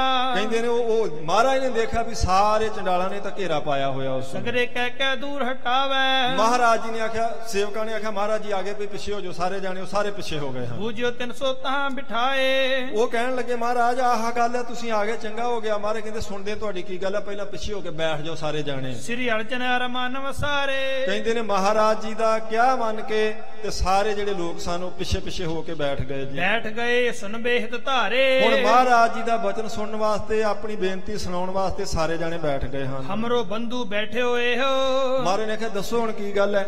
ਉਹਨਾਂ ਨੇ ਉੱਠ ਕੇ ਆਖਿਆ ਜੀ ਇਹ ਹੈਗਾ ਸਾਡਾ ਸੰਬੰਧੀ, ਆ ਇਹਦੇ ਬੱਚੇ ਨੇ, ਆ ਇਹਦੇ ਪੋਤਰੇ ਨੇ, ਆ ਇਹਦੀ ਇਸਤਰੀ ਬੈਠੀ ਹੈ। ਸਗਲ ਕੁਟੰਬ ਇਸੀ ਕੋ ਲੇਹੋ। ਇਹ ਸਾਰਾ ਪਰਿਵਾਰ ਇਸੇ ਦਾ ਹੀ ਆ ਜੀ ਜਿਹੜਾ ਕੋਲ ਬੈਠਾ ਹੋਇਆ ਹੈ। ਬਸਤਰ ਸ਼ਸਤਰ ਭੂਖਨ ਘੋਰਾ। ਆ ਪਤਾ ਨਹੀਂ ਕਿੱਥੋਂ ਘੋੜਾ ਲੈ ਆਇਆ, ਕਿੱਥੋਂ ਗਹਿਣੇ ਲੈ ਆਇਆ, ਕਿੱਥੋਂ ਕੀਮਤੀ ਬਸਤਰ ਲੈ ਆਇਆ ਹੈ, ਕਿੱਥੋਂ ਸ਼ਸਤਰ ਲੈ ਆਇਆ ਹੈ। ਕਰ ਛਲ ਮਰਪੇ ਲਿਆਇਸ ਔਰਾ। ਇਹ ਛਲ ਕਰਕੇ ਮਰਨ ਦਾ ਤੇ ਪਤਾ ਨਹੀਂ ਕਿੱਥੇ ਚਲੇ ਗਿਆ। ਆ ਕੁਝ ਦਿਨਾਂ ਬਾਅਦ ਵਾਪਸ ਆਇਆ ਤੇ ਆ ਸਾਰੇ ਇਹਦੇ ਕੀਮਤੀ ਕੱਪੜੇ ਨੇ, ਕੀਮਤੀ ਸ਼ਸਤਰ ਨੇ, ਹੁਣੇ ਪਛਾਣਦਾ ਨਹੀਂ ਪਿਆ ਸਾਨੂੰ। ਸਰਬ ਸਿਰ ਹੈ ਉਹ ਸੋਈ। ਸੋ ਕਹਿਣ ਲੱਗੇ ਹੈ ਸਾਰਾ ਉਹੀ ਆ ਜੀ, ਝੂਠ ਨਹੀਂ ਬੋਲਦੇ ਅਸੀਂ। ਬਸਤ ਤੋਂ ਹਮਰੇ ਮੈਂ ਜੋਈ। ਕਈ ਸਾਲ ਸਾਡੇ ਇਸੇ ਪਿੰਡ ਵਿੱਚ, ਸਾਡੇ ਵਿੱਚ ਇਹ ਵਸਦਾ ਰਿਹਾ ਹੈ। ਨੀਕੇ ਸਭਨੇ ਕੀਨ ਵਿਚਾਰੀ। ਇੰਨੇ ਜਾਣੇ ਝੂਠ ਨਹੀਂ ਬੋਲ ਸਕਦੇ। ਮਹਾਰਾਜ ਚਨਾਰੀ ਹੁੰਦਾ ਪਛਾਣਨਾ। ਆ ਸਾਰਿਆਂ ਜਾਣਿਆਂ ਨੇ ਪਛਾਣਿਆ ਹੋਇਆ ਇਹਨੂੰ ਚੰਗੀ ਤਰ੍ਹਾਂ, ਇਸ ਕਰਕੇ ਇਹ ਸਾਰੇ ਤਾਂ ਨਹੀਂ ਝੂਠ ਬੋਲਦੇ। ਲਖਿਓ ਜੋ ਵਰਤੈ ਸੰਗ ਹਮਾਰੀ। ਮਹਾਰਾਜ ਇਹ ਜੋ ਸਾਡੇ ਨਾਲ ਇਹਨਾਂ 'ਚ ਰਹਿੰਦਾ ਰਿਹਾ, ਇਹ ਜਾਣਦਾ ਸਾਰਾ ਕੁਝ, ਲੇਕਿਨ ਹੁਣ ਪਤਾ ਨਹੀਂ ਕਾਹਤੇ ਮੁੱਕਰਦਾ ਪਿਆ। ਅਬ ਹਮ ਇਸਕੋ ਜਾਣ ਨਾ ਦੇਈ। ਤੇ ਮਹਾਰਾਜ ਜਾਣ ਨਹੀਂ ਦੇਣਾ ਅਸੀਂ ਇਹਨੂੰ। ਅੱਗੇ ਕਿੰਨੇ ਦਿਨ ਪਤਾ ਨਹੀਂ ਬਾਅਦ ਇਹ ਕਿੱਥੋਂ ਆਇਆ, ਇਹ ਆਪਣਾ ਭੇਸ ਹੀ ਬਦਲ ਕੇ ਆ ਗਿਆ, ਪਰ ਹੁਣ ਨਹੀਂ ਇਹਨੂੰ ਜਾਣ ਦਿੰਦੇ ਅਸੀਂ। ਜਾਏ ਜਨੇ ਜ ਕੁਟੰਬ ਸੰਗ ਲਈ। ਜੇ ਜਾਵੇਗਾ ਮਹਾਰਾਜ ਫੈਸਲਾ ਕਰ ਦਿਓ ਆਪਣੇ ਪੁੱਤ ਪੋਤਰੇ ਨਾਲ ਲੈ ਕੇ ਜਾਵੇ। ਸਾਰੇ ਪਰਿਵਾਰ ਨੂੰ ਇਹਨੇ ਦੁਖੀ ਕੀਤਾ ਹੋਇਆ ਹੈ। ਸਕਲ ਬੈਸ ਜਨ ਸੰਗ ਬਿਤਾਈ। ਸਾਰੀ ਉਮਰ ਜਿੰਨਾ ਆਪਣੇ ਪਰਿਵਾਰ ਦੇ ਨਾਲ, ਬੱਚਿਆਂ ਨਾਲ ਇਹਨੇ ਬਤੀਤ ਕੀਤੀ ਹੈ। ਅਬ ਇਹ ਕਿਤ ਹੈ ਜੇ ਦੁਖ ਪਾਈ। ਤੇ ਇਹ ਹੁਣ ਇਹਨਾਂ ਨੂੰ ਦੁਖੀ ਕਰਕੇ ਕਿੱਥੇ ਜਾਵੇਗਾ? ਅਸੀਂ ਨਹੀਂ ਜਾਣ ਦੇਣਾ ਮਹਾਰਾਜ ਇਹਨੂੰ। ਜੇ ਜਾਣਾ ਤੇ ਸਾਰੇ ਪਰਿਵਾਰ ਨੂੰ ਲੈ ਕੇ ਜਾਵੇ। ਸ੍ਰੀ ਅਰਜਨ ਸਰਬੱਗ ਸਿਆਨਾ। ਧੰਨ ਗੁਰੂ ਅਰਜਨ ਦੇਵ ਮਹਾਰਾਜ ਸੱਚੇ ਪਾਤਸ਼ਾਹ ਜੋ ਅੰਤਰਜਾਮੀ ਹਨ ਜੀ। ਤਿਨ ਵਰਜਨ ਕੋ ਬਾਕ ਬਖਾਨਾ। ਮਹਾਰਾਜ ਨੇ ਆਖਿਆ ਤੁਸੀਂ ਭਾਈ ਚੁੱਪ ਕਰ ਜਾਓ ਤੇ ਹੁਣ ਸਾਡਾ ਬਚਨ ਸੁਣੋ। ਜੋ ਮਰ ਗਇਓ ਸੰਬੰਧ ਤਿਹਾਰੋ। ਮਹਾਰਾਜ ਨੇ ਆਖਿਆ ਠੀਕ ਹੈ, ਜਿਹੜਾ ਤੁਸੀਂ ਕਹਿੰਦੇ ਜੇ ਮਰ ਗਿਆ ਸੀ, ਇਹਨੇ ਕਪਟ ਕੀਤਾ, ਛਲ ਕੀਤਾ, ਉਹ ਤੁਹਾਡਾ ਸੰਬੰਧੀ ਸੀ। ਜੈ ਗਾਡਿਓ ਸੋ ਕਬਰ ਨਿਹਾਰੋ। ਮਹਾਰਾਜ ਕਹਿੰਦੇ ਕਿੱਥੇ ਦੱਬਿਆ ਸੀ, ਤੁਸੀਂ ਉਹਨੂੰ ਕਬਰ ਜਾ ਕੇ ਦੇਖ ਲਓ। ਫੈਸਲਾ ਕਰ ਦਿੱਤਾ ਮਹਾਰਾਜ ਜੀ। ਜਿਸ ਨਾਲ ਮੁਰਦਾ ਹੋਏ ਸੋ ਜਾਨੋ। ਜੇ ਤੇ ਉਹਦੇ ਵਿੱਚੋਂ ਡੈੱਡ ਬੋਡੀ ਜੇ ਤਾਂ ਮੁਰਦਾ ਉਹਦੇ ਚੋਂ ਨਿਕਲ ਆਇਆ ਤੇ ਫੇਰ ਤੁਸੀਂ ਝੂਠੇ ਜੇ, ਇਹ ਰਾਜਾ ਹੈ, फिर ये सच्चा है। तो तुमरे हो नहीं पछानो, फिर जान लो भी ये तुहाडा नहीं हैगा, ये सच कह रहा है। ते जे ओदे विचों ना लाश निकली ते फिर तुसीं सच्चे जे, इहनूं असीं तुहाडे नाल तोर देवांगे। जे न तहां निहारो सोए, जे वो कबर दे विच तुसीं ना देखिया अपना बंदा तां तो कहबो तुमरो सच होए, फिर तुसीं सच कहिंदे जे ते असीं इहनूं तुहाडे नाल भेजांगे। सुन के बाग सबन ही माने, सारे खुश हो गए महाराज दी गल सुन के, सारे मान ली कहंदे ये ठीक फैसला कीता जी। ये तुम्हें अच्छी रीत बखाने, आख्या महाराज अच्छी गल तुसीं आखी है, ये चंगा फैसला कीता, हुणे देख लेने कबर पट के। गन चंडाल खोद ते सवेरा, कहंदे कुछ चंडाल गए जी ते उत्थे जाके उन्होंने कबर पट के देखी दफनियो मुर्दा तै सोहेरा, ते वो मुर्दा उन्हां दा उत्थे ही सी, बिल्कुल राजे दी शक्ल दा कबर विच मुर्दा पिया सी। हैरान ही हो गए देख के जदों उन्होंने महाराज जी दे इस फैसले अनुसार पुट के देखिया तब चंडाल सकल बिस्माए, उस वेले सारे हैरान देख के हैरान हो गए, चंडाल देख के हैरान हो गए। इत्थे समा साध संगत जी संपूर्ण हो गया, क्योंकि आपां महापुरुषां नूं उडीकदे पए सी ते उन्हां दे नाल दे सिंह आ गए ने। अगला प्रोग्राम आप जी ने गुरमुखां तो सरवण करना है। बहुत थावां ते गुरता गद्दी का, सो गुरु ग्रंथ साहब महाराज जी का पहला प्रकाश साध संगत जी मनाया जा रहा है। इत्थे आपां 9 तरीक नूं नगर कीर्तन भी है, तो उदों ही फिर साध संगत जी मनाया जाएगा। पर फिर भी चलो मन करता सी उहदी बाबत भी आपां कुछ 2-4 बचन करदे, क्योंकि गुरु ग्रंथ साहब महाराज जी का पहली बार गुरु अर्जन देव सच्चे पातशाह जी ने हरमंदर साहब विच जिवें प्रकाश कीता सी, जो श्री मुखवाक आया सी, जिवें बाबा बुढ़ा जी उपर महाराज जी ने किरपा की, जिवें बाणी का अदब सत्कार करके सच्चे पातशाह जी ने विखाल दिता सी आपां सारिआं नूं, उहदी बाबत साध संगत जी फिर बचन आपां कल नूं करांगे। क्योंकि मन करदा सी भी ये भी जिहड़ी गल है ये किसे बन्ने लग जाए, क्योंकि बस कल दा दिन तुहाडे दर्शन करने आ, किसी तरह की भी होई भुल चुक तुसां चेतारनी नहीं हैगी जे। गुरु साहब जी के चरणों का प्रेम अपने मन में परपक्क करना ताकि अपना भला हो जाए जी। सुन के बाक सब ही माने, यो तुम्हें अच्छी रीत बखाने। ये गुरु अर्जन देव सच्चे पातशाह जी ने जो फैसला कर दिता, सारे खुश हो गए जी। भुलां चुकां दी खिमा। कल शाम नूं इथों अगे फिर जिवें प्रसंग चलेगा, आप फिर संगत के दर्शन करांगे जी। गुरु साहब जी के जीवन की कथा सुन के आनंद माणांगे। वाहिगुरु जी का खालसा, वाहिगुरु जी की